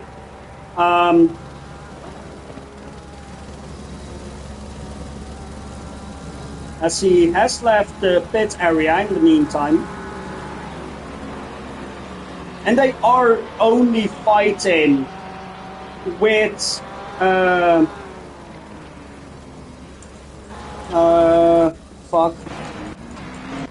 Christ. I forgot his name. The other cars are just too far back to really be in the fight there.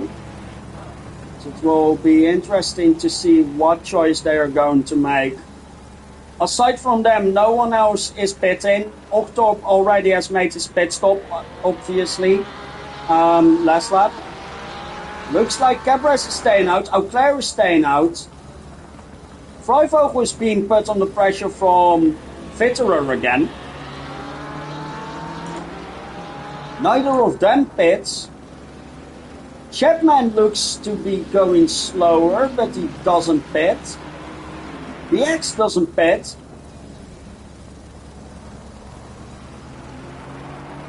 Colborg, who's completely free from the cars behind, does not pit. Mitchell Nurse stays out. Eroticos stays out. What are... Dennis van Eyck actually got passed by Hammerlund. Wow. Frisk is staying out. Hammerlund is staying out. Van Eyck is staying out. Naked Warrior is staying out. Chris obviously pit last lap. Keener is staying out.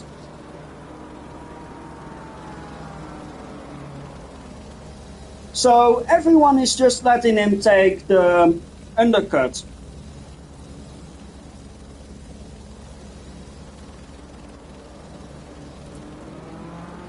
Maybe he miscalculated his fuel, that's an option. Fracas Black is staying out. I don't think Fitzpatrick is coming in. The Handers pit early, but just for damage. And he reset it to pit, that's why his pit stop didn't count. Then Carabello is also going to stay out. Then there's Joleri and then there's Octop again. And Octop already pitted, as previously discussed.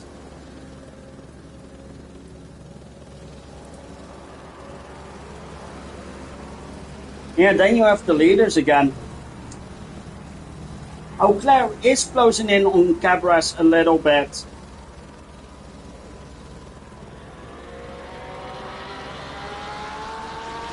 And we are coming up on the half-time mark, so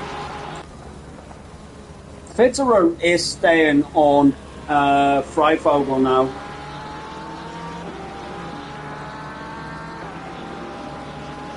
I really want to see what happened with BX, because he's really dropping now, even against Chapman.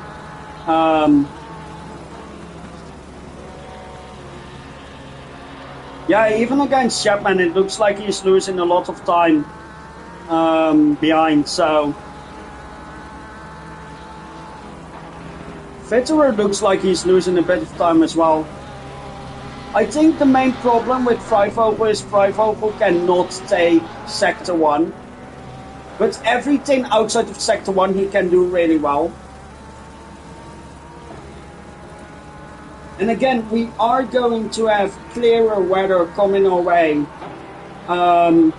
later this race.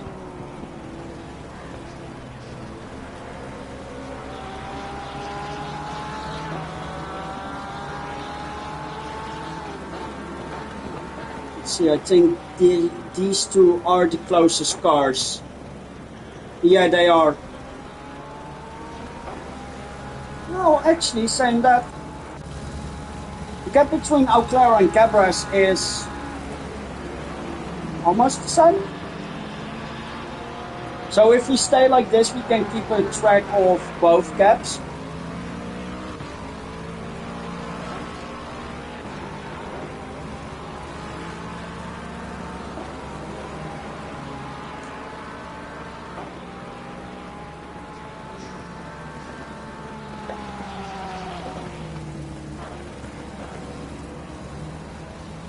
They may be actually encountering traffic as well. Because they catch in from up top.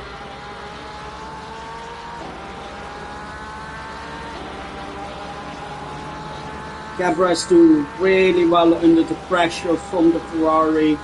Auclair is doing consistent lines. Auclair is actually going a bit faster. Cabras goes once again outside track limits. And Auclair is taking a lot of use of that. Cabras may not make a lot of mistakes, but you can really see he is under pressure here. As Auclair is really on him now. Just 2 tenths separate the two cars. The Ferrari is making use of that slipstream from the Porsche. He's lining them up. Set up a dummy, but Cabras did not fall for it, but the gap is just nothing between them.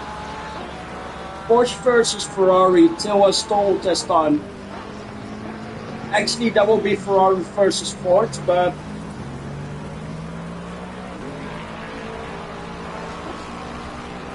you know, the last couple of seasons in GT, it's been Porsche versus Ferrari. We can have Porsche versus Ferrari here.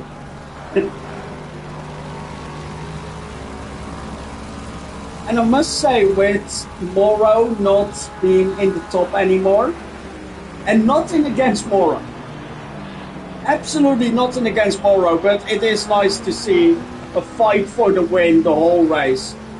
It's actually in the pit lane is that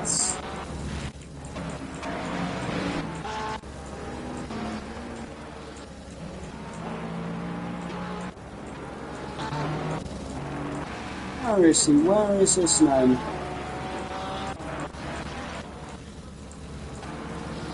Yeah.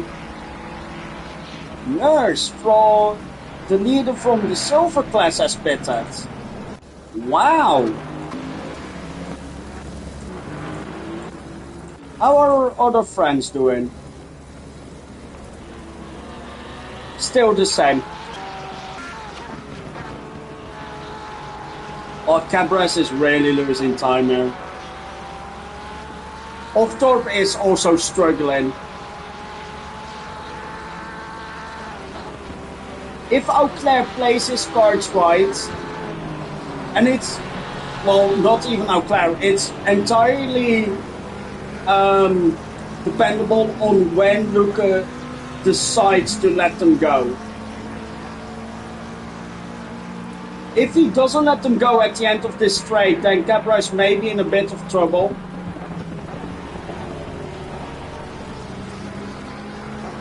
Oh god.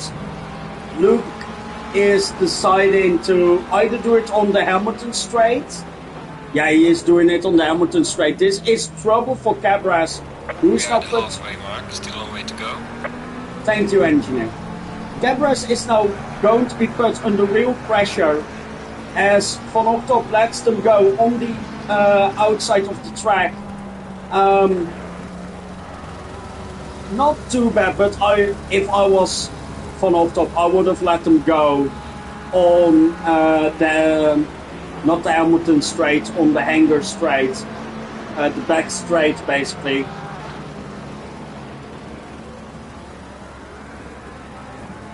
Not even back straight. On the F1 circuit it will be the back straight. On this circuit it will be...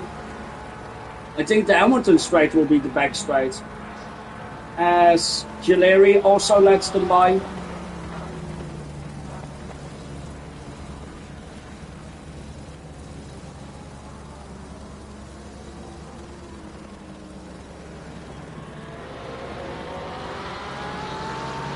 Doesn't really matter, does it?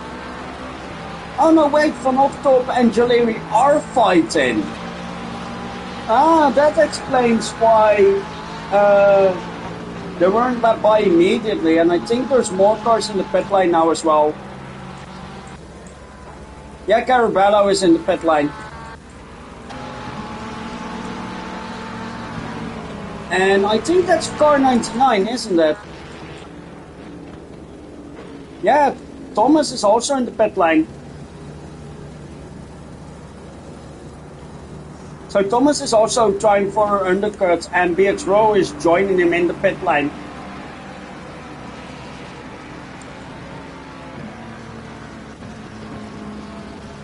Moro is in the pit lane as well. Rotikos isn't.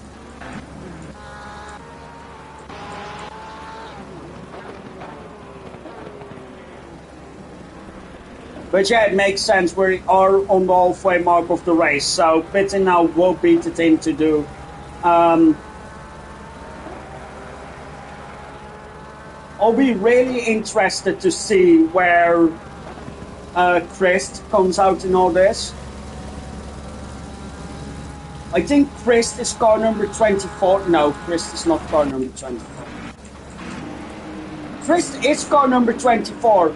And I think D. Henders has actually spun. Yeah. I think he ended up in the wall as well. Looks like a bit of damage on that Ferrari. he will want to get that fixed, and he is going to stay ahead of the leaders for now. But yeah, Ferrari is not looking too good at the moment. So I think he's going to fix or box to fix damage.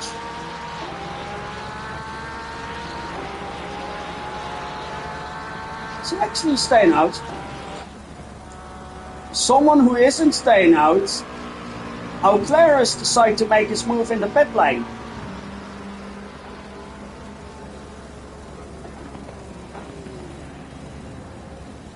Morrow is still in the pit lane, so I don't think Morrow is coming out of the pit lane again. I think Morrow is now purely in the pit lane, so he gets classified, and I think Vrijvogel also pits now. Yeah, Vrijvogel does as well. So I want to see where Chris is.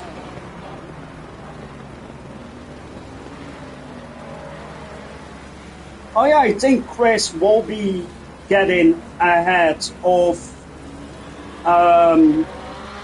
Auclair. But Auclair will have way better tires.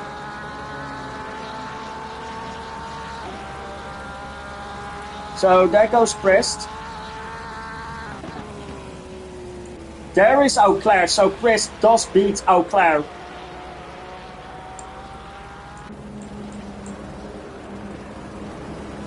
And how does Vrijvogel come out against the other two? There goes Vitterer. Vitterer overtakes him. And he's speeded in the pit lane, so it doesn't matter. He will come out behind them regardless. He's done well to defend against both BX and Vitterer, but in the end he's going to have to serve a stop and go. So Vitterer gains the position there. Well, he got the position anyway, but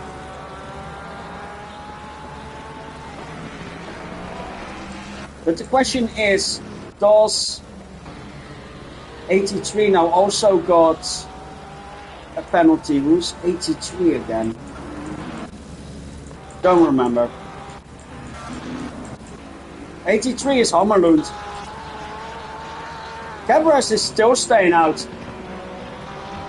Even though he's going to get a lot of traffic now from people who have pitted.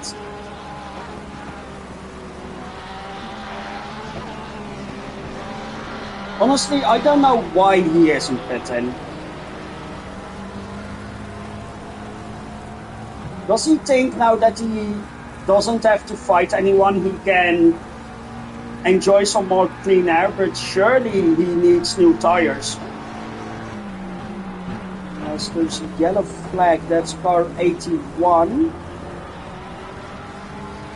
on the Hamilton straight, but he gets going again. So hopefully no damage. At least no major damage.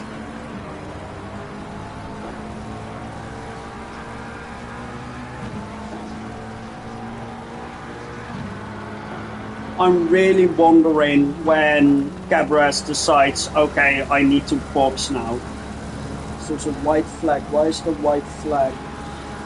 I see no one standing still, so Vrijvogel decides to surface stop go. Kienle went off track and let Cabras by.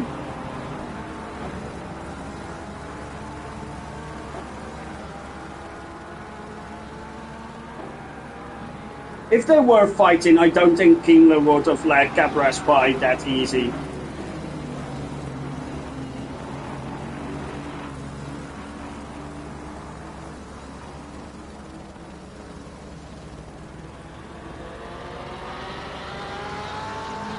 Amelund is now also in the pit lane. Cabras still doesn't pit.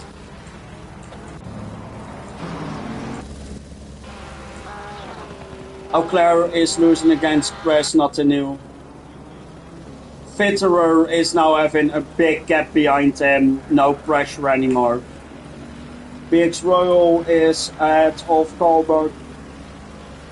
Vrijvogel cleared his drive-through. Didn't get another one, so that's good for him. Not even a drive-through, I think it was a straight-up 30-second stop go.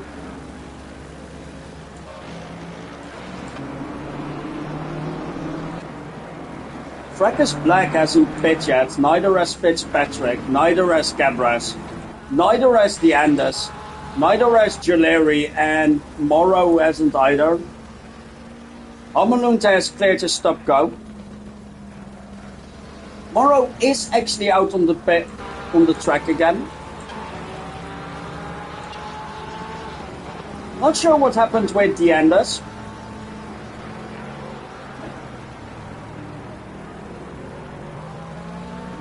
I kind of know what's going on with the Andes. He's suffering from Mike in the wet syndrome. Van Ochtorp is trying to make a move on Kienle. He doesn't do it yet. Or actually, not Kienle. Van Ochtorp is ahead of Vrijvogel. I already thought, why are we looking at the Porsche? That's not Kienle. Capras really needs to pit soon.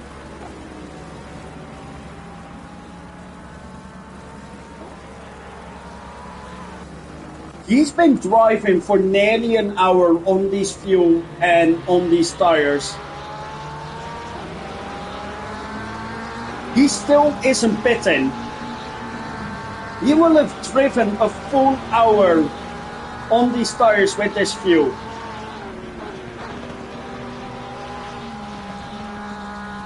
Quite impressive, honestly.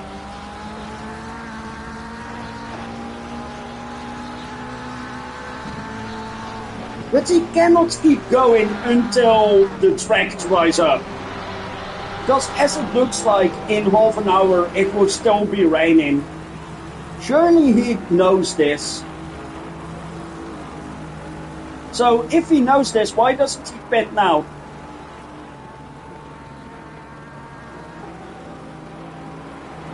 Get some new rubber under the car, a bit of fuel extra.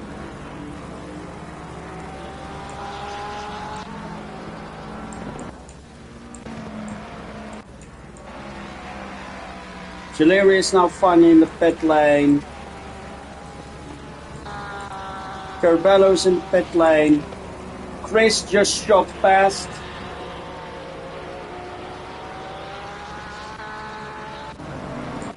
Frisk and Popov also haven't pit yet. Impressive.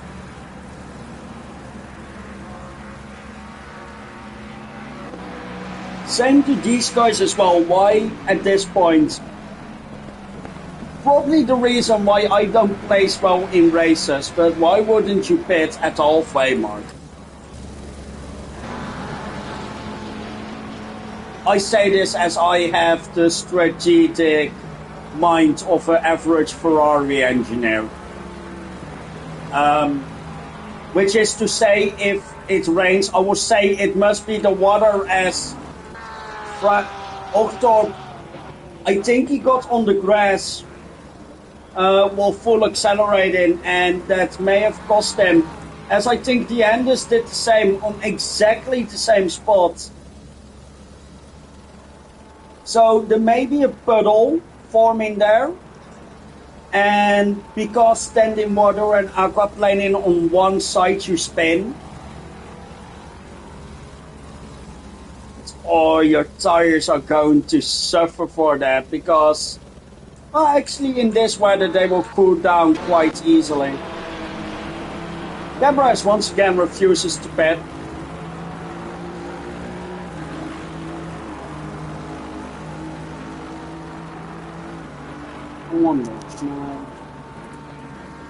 No. I want to see if I can check what the gap is between Cabras and Chris specifically. Yeah, you can see Cabras is sliding. Why isn't he in the pit lane?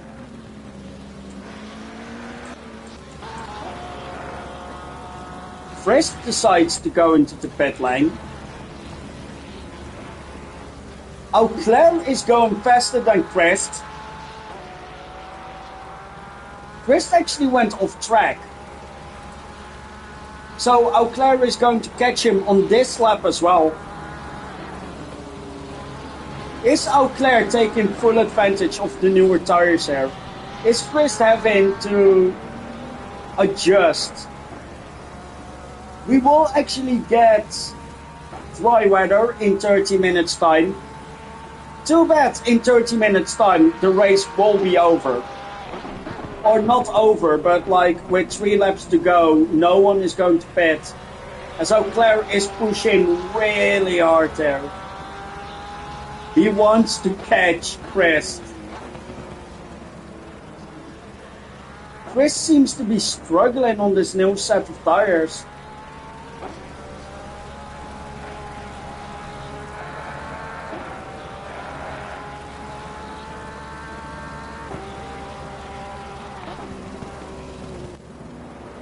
Carabello needs to go out of the way for Tom and Chapman. He does, he does.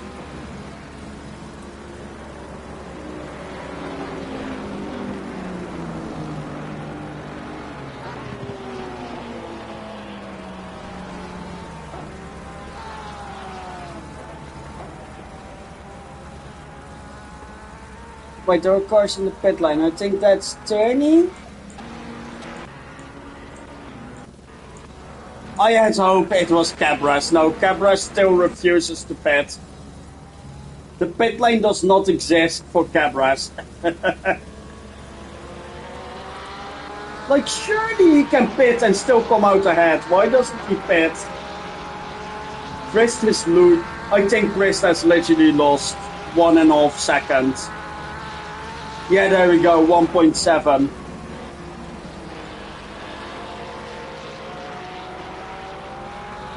As Fitzpatrick is now pit exit. Car 81 is spun around again. Carabello is not enjoying the weather.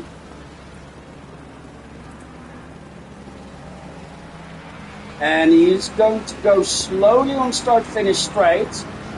It will be interesting. Well, Colborg isn't fighting anyone, so he can take his time trying to find his way through. Auclair is now next to Chris, but with the traffic there, Chris loses it. Spins Auclair around, spins himself. Will he wait for Auclair? He will wait for Auclair.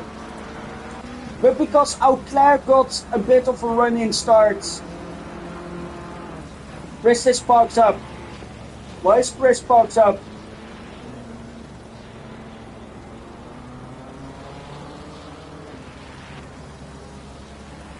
Hold on, hold on.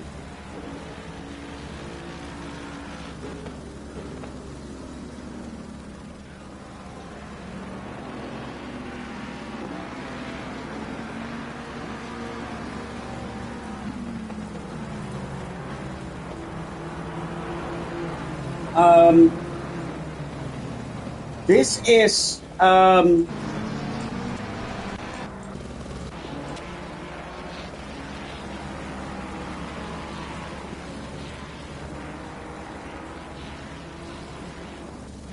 Morrow has confirmed that he's not coming back. Popov is still not coming in. I haven't seen Cabras in either. And with those two spinning, actually Cabras has way more than enough space to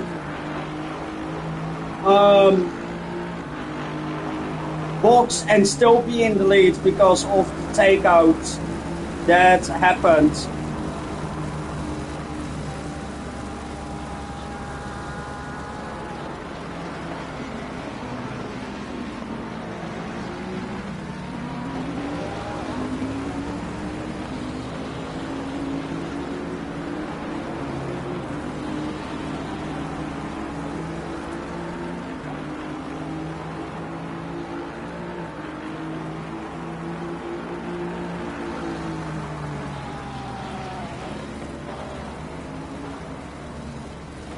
And Chris has confirmed that the steering wheel was acting up after the spin.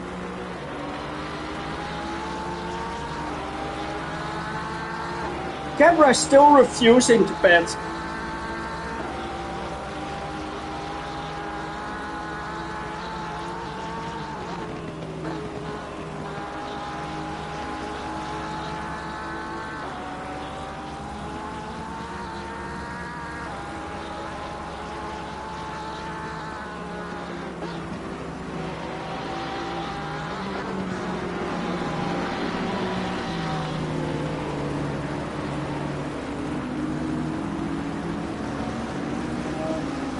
Hold on, I need to check what the name of our player is real quick. Oh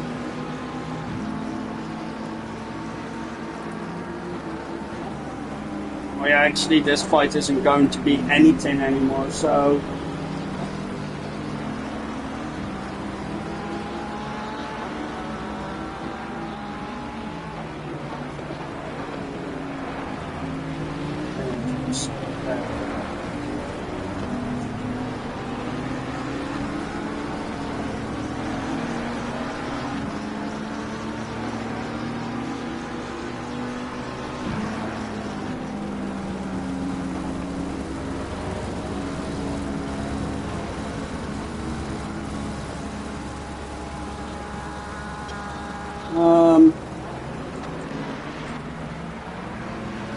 Mike is 4 seconds behind Fresco, is 9 seconds behind Nurse. Nurse has actually lost a lot of time to Kolborg. But, I mean, Nurse is a silver driver, so I kinda understand that.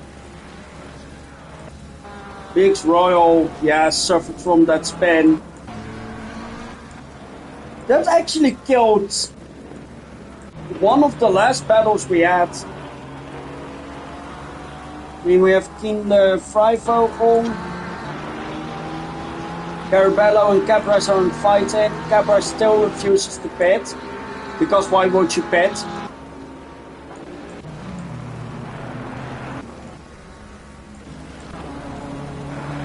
Yeah, we have Chapman Fitterer and we have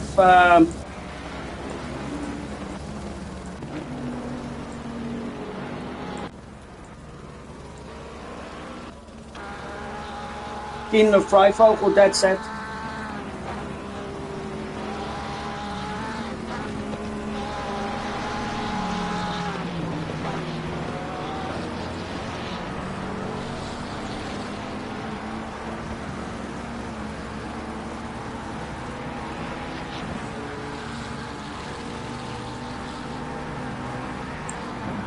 Before I say that Benjamin is still in seconds, I'm actually check is he in seconds.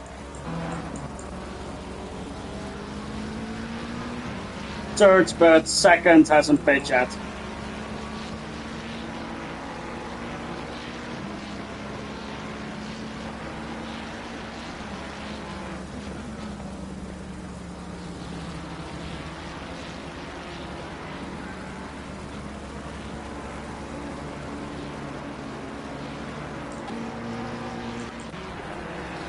Tom is actually only 5 seconds back. If Eau Claire caught damage, especially suspension damage, Tom will catch him. And that will actually mean that Tom can win the championship. Because the power in the neighborhood of Morrow cut out. So Morrow has no chance of returning at all. That being said, the gap between Eau Claire and Tom is staying the same-ish.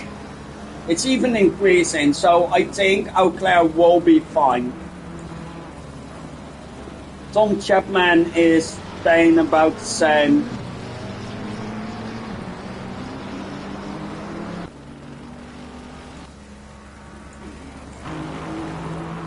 Yeah, that really killed our only battle. The Andes Carabello is in the battle. Oh, Keen and Freivogel are still going on.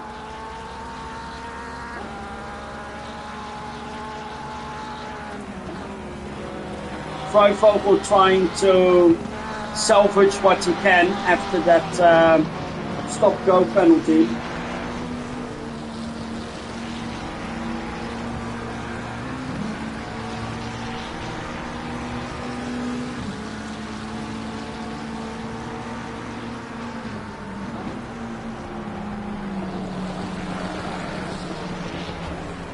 Vogel was really trying it, but I don't think he really can.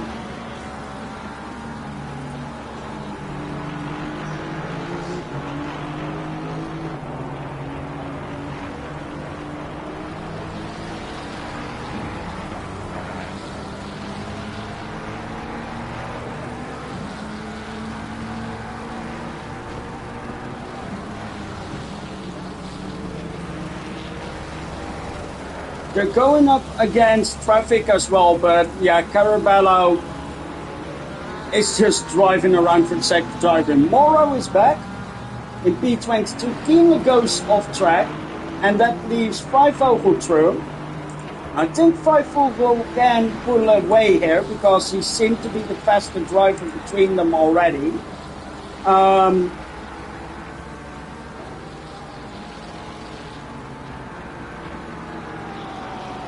Roticos is now in the pit lane. Cabra still doesn't know what the fuck a pit lane is, because once again he ignores it. This is really annoying me. He's been driving on those tires for like 75 minutes. He does know he needs to pit, right? Like, he does know he's required to refuel.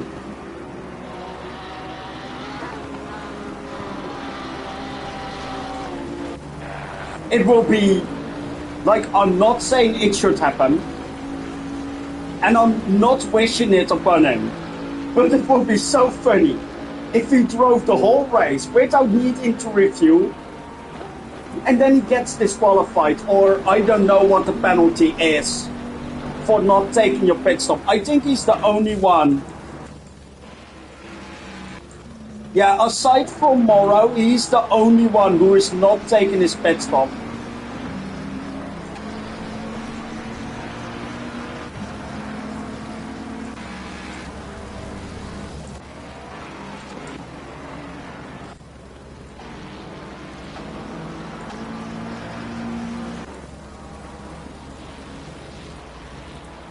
Eau Claire is still going fast as hell. That damage did, or that crash with Crest earlier did not do any damage to him at all.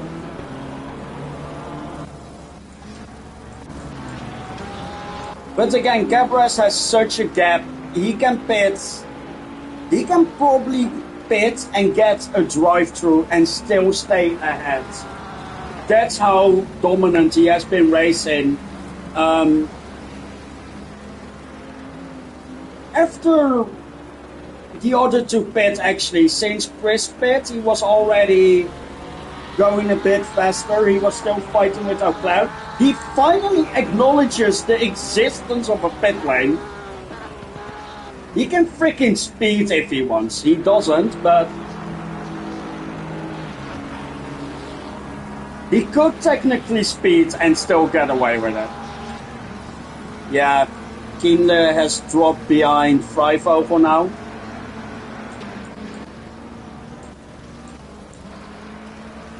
If Morrow also pits, then everyone has made pit stops.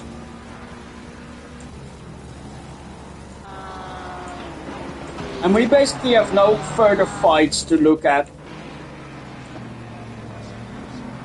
The only people who are close to each other are people who are going to get lapped. I say that Eroticos is catching up to Frisk a bit, so we're staying bored with him.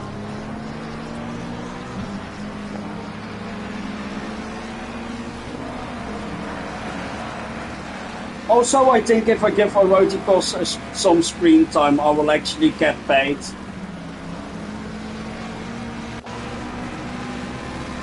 Once again, the screen jumps and it gives me a heart attack. Like, I'm not going to jinx it, so I'm not going to say what I'm thinking.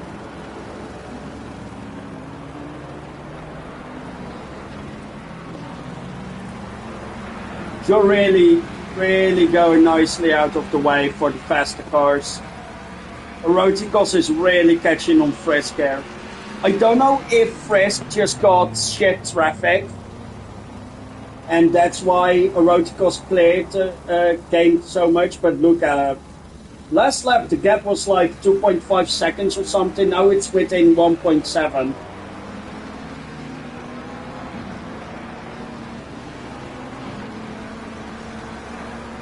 So Frisk does a 207, 207.6, yeah, 7/10 in that one lap.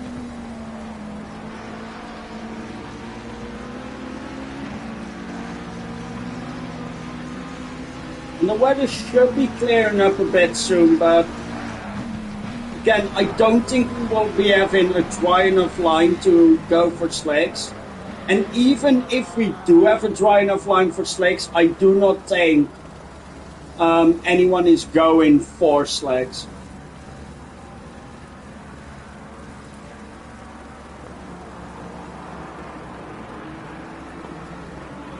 Even though he pitted, Cabra still has like 10 seconds. But you need to understand that in that 10 seconds, I think Auclair may have lost those 10 seconds in the spin. Now, even if the spin didn't happen, Cabra's tires are way newer than Auclair, so he wouldn't have kept the position anyway, not for 20 minutes. But it goes to show how fast Auclair was the whole way through to stay with Cabras. Reverse can also be set. Cabras kept his tires on pace with Auclair, even though they were old as hell.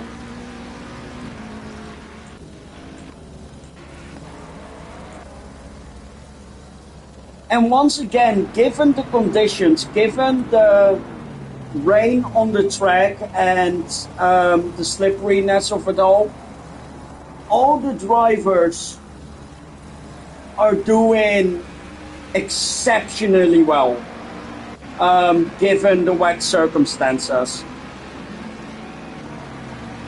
Especially if you consider, like, everyone went into the race frustrated, as the Henders has spun doesn't seem to cause any incident.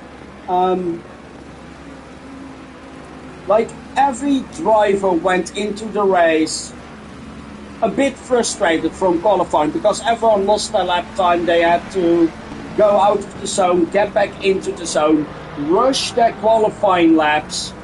They couldn't get gold in. They had to do it immediately. And to then come out of that frustration from qualifying into a wet weather race and drive this way, and I mean everyone, we haven't had a pileup, we haven't had a big crash, well, outside from Auclair and Chris, but bad weather, traffic as well, normal racing incident. But aside from that, everyone has driven an exceptional race. And I cannot stress enough how much respect for each other you need to have, how much on point you need to be, as Eroticos is lining up a move on the Wellington Straight. I will shut up about the driving for a second, because he puts his McLaren alongside. Can he make it along the Wellington Straight? That Ford has a good engine, but the McLaren is better aerodynamically. Doesn't seem to make it now. Can he make it on the start-finish straight? I don't think he can. So I'll be getting back to my point. all drivers in the weather conditions, considering everything,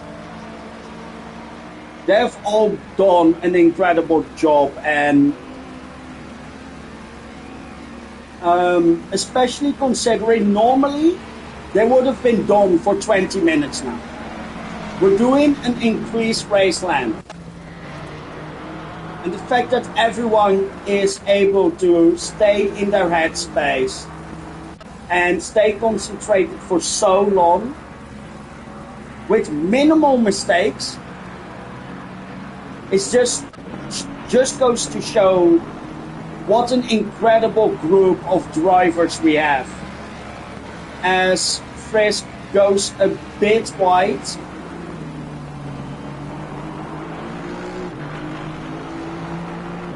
you can literally see the brake discs heat up. Roticos trying to force a gap. As the screen is jumping a lot again, it's making me uncomfortable again. As Roticos will be trying to go for a moving village. He brakes really late, maybe too late. He stays within track limits. He stays ahead. What a move from Aeroticos Popov. Holy hell. That's the type of respect I mentioned. That could have went so wrong. But both drivers stayed in perfect control through braking, through turning, through accelerating. And it just makes for one hell of a move. Yeah, and Aeroticos, he already shows it. He's pushing away from Frisk. Frisk either has overheated his tires, overheated his brakes, or is losing his concentration. There is just under 50 minutes to go. Where is Cabras at this moment?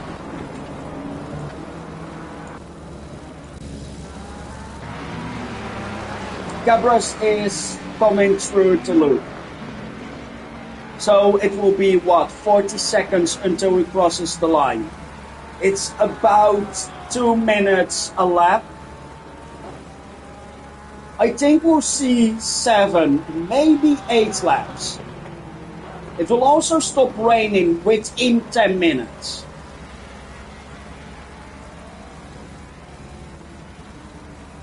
What we may see is some drivers on old wet tires on a dry track, which can be similar to dry slicks on a slightly wet track in terms of slipperiness. So we may still see some incidents when the track dries, if the track dries, because if it stops raining 10 minutes from now, then the track isn't going to be dry enough at all. Let's see, any battles. That isn't for position.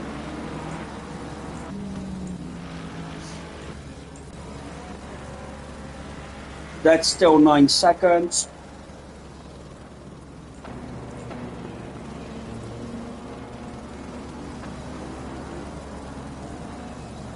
They have just fought that battle. That's 6 seconds. Ingles actually spun again. That's 4 seconds. Well, it is Halmeloons. Halmeloons may be able to catch up in that time. Yeah, there really aren't that many battles anymore. It's funny how we went from 2 pretty big battles to 1 incident, and the battles are gone. Although saying that, when he came out of the pits, Cabras had a gap of 10 seconds. That gap is now 7.5. So Auclair is really pushing it. Yeah, I'm sorry, Chris, but if you didn't touch him, I think he would have been in the lead near the end of this race. Fitterer is 6.7 behind. Okay, let's take a look at the lap times. It's 2:07.1, which is already pretty fast from what we have seen. 2:06.4, yeah. He gained 7 tenths. This rate is not fast enough to beat Cabras.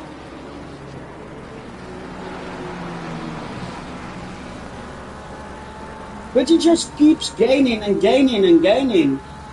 The gap right now is 6.6 seconds.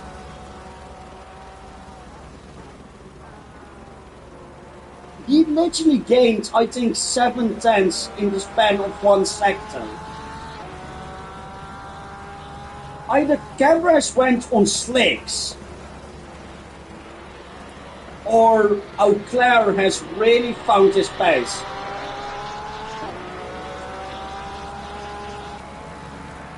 It says he's on wets, but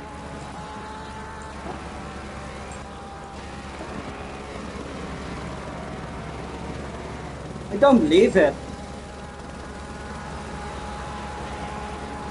Okay, so he's going 200 kilometers there.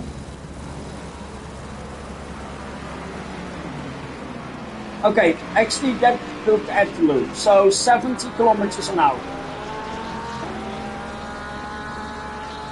No, the cornering speeds are similar, so why is Cabras losing so much time against Auclair? Because he's literally lost over a second in this lap alone.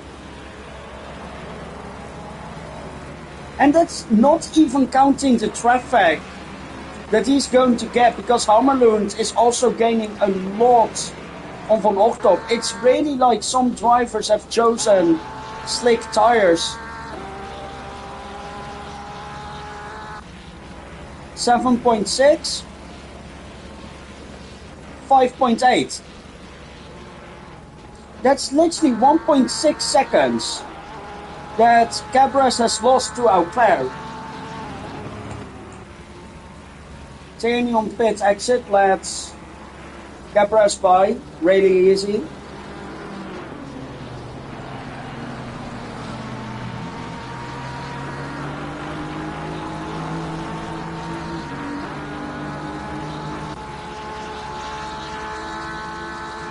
Tierney has taken the gamble.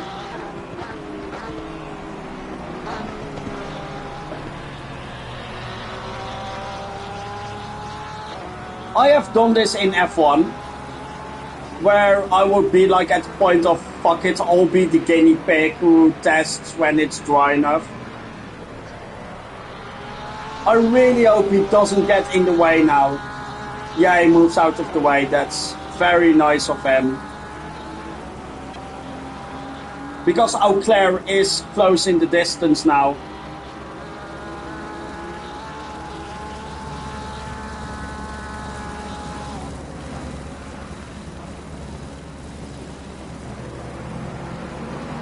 Wait! Cabras has locked up. Or he's crashed and he's going...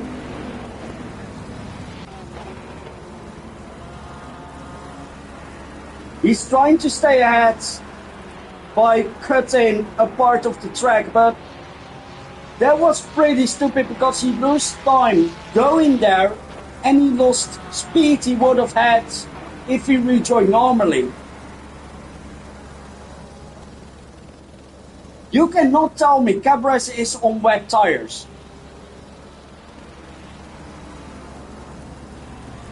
He has lost his complete composure at this rate.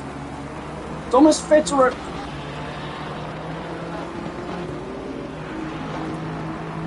He cut too much of the track. The game has set him back a lap. Cabras has fumbled it.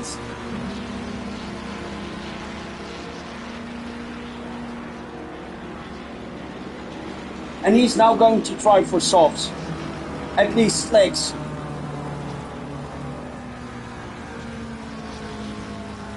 What a way to fumble a win.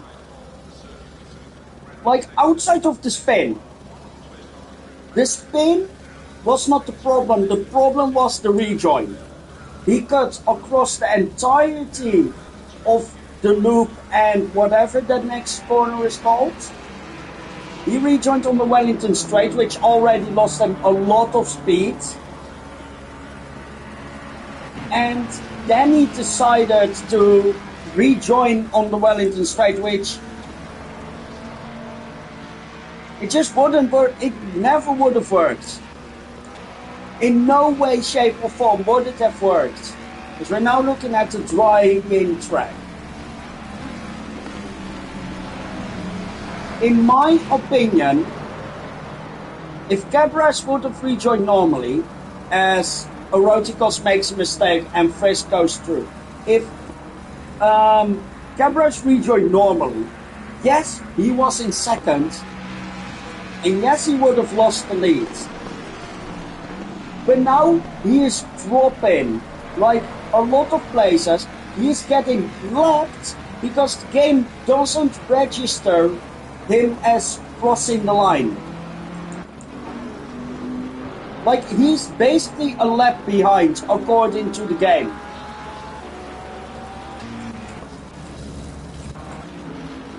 I don't know why he did that. But this means that Auclair is going to win the race. Thomas Fitterer is going to claim second and probably beat Morrow in the standings. And Chapman gets third. If BX Royal doesn't get to him first. Let's actually look at the times. 6.7. No, BX won't get to him first. So, I'm not saying, well, actually no, scrap that. I will say Cabras made the dumbest mistake I may have seen anyone make on this game. As Thomas is decided to take a drift class. Slicks are optimum now, but no one is going to pit at this point.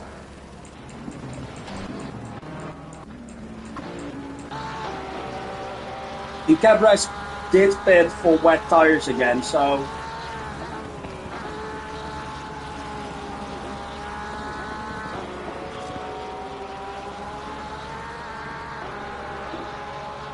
But I don't know what happened with Cabras and how he took the thing. It just looked like he cut it.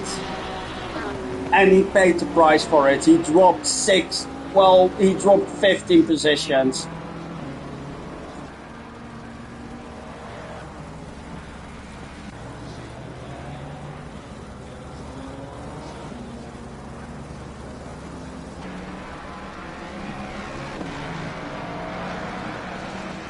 Okay, so Auclair is coming up on... Oh, who's car number 7? Kinle will serve a drive-through on the final fucking laps. Oh god. Because looking at... Why is from up top in the pits? He's going for slicks. Okay. Auclair will get one more lap after this. So we're going to get 2 more laps of this race.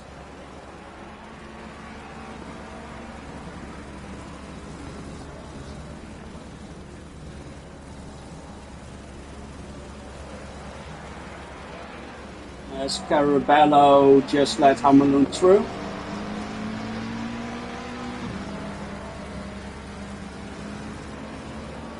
I love how you can hear the engine of the Mustang so far away.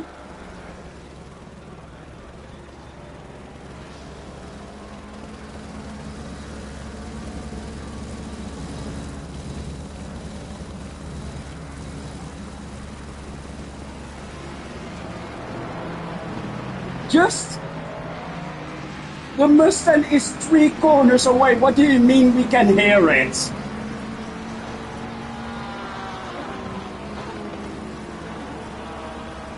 I love it.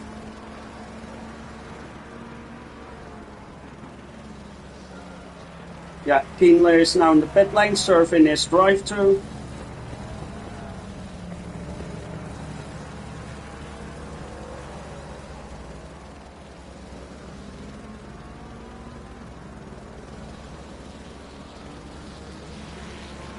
And Auclair will start his final lap now.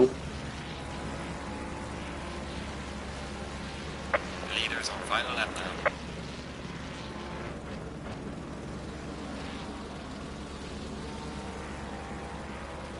As Van Ochtorp has spun on the Hamilton Straight.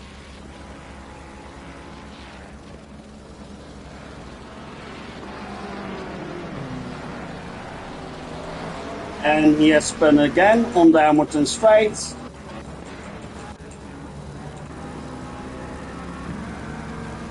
He is finally back on track on the Wellington Straight. Kienle is lapping Carabello again. Both of them will probably get lapped by Auclair.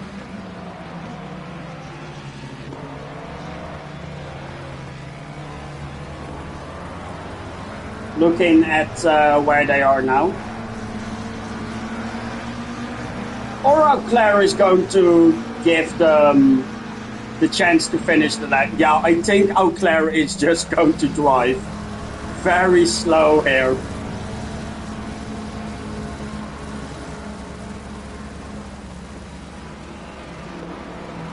Did Popov hold on?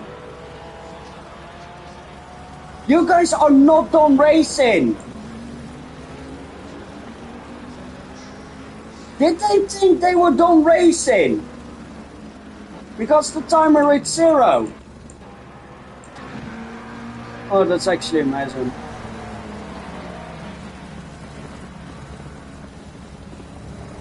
Okay, so Kienle's actually said, I don't want to race anymore, please let me.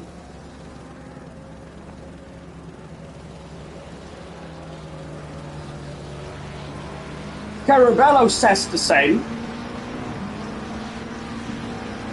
And Auclair is your race winner. Kienle takes 13th, Carabello takes 19th, Thomas Pilterer takes 3rd, 2nd place, Chapman takes 3rd, BX Rail will claim 4th, Morrow 21st, Fracas Black is 14th, Fitzpatrick 15th. I don't think they are going to swap positions. They indeed will not.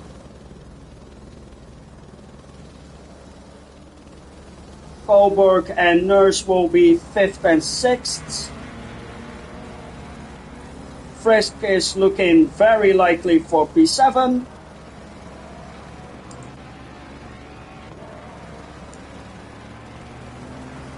Tierney in P20 or P9, yeah, P20. Cabras. I have no words, mate. I have no words. You had the race in the back. You made one small mistake and you fixed it in the worst way possible. 8th place goes to Chapman, 9th place will go to Dennis van Eyck, 10th place will go to Popov. Joleri will get 16th. Naked Warrior claims 11th. Van Ochtorp has run out of fuel? Question mark? I mean, it doesn't matter. Hammerlund has already lapped him. So Hammerlund will claim 12th and Van Ochtorp will claim 17th.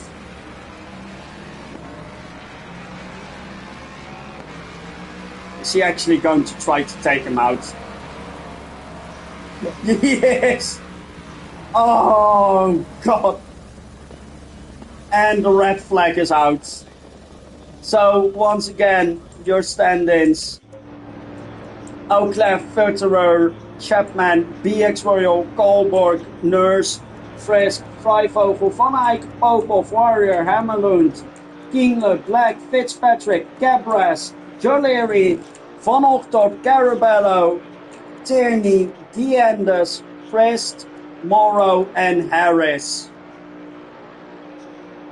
With the DNFs coming from Deanders, Prest, Morrow, and Harris. That's the standings of the final race.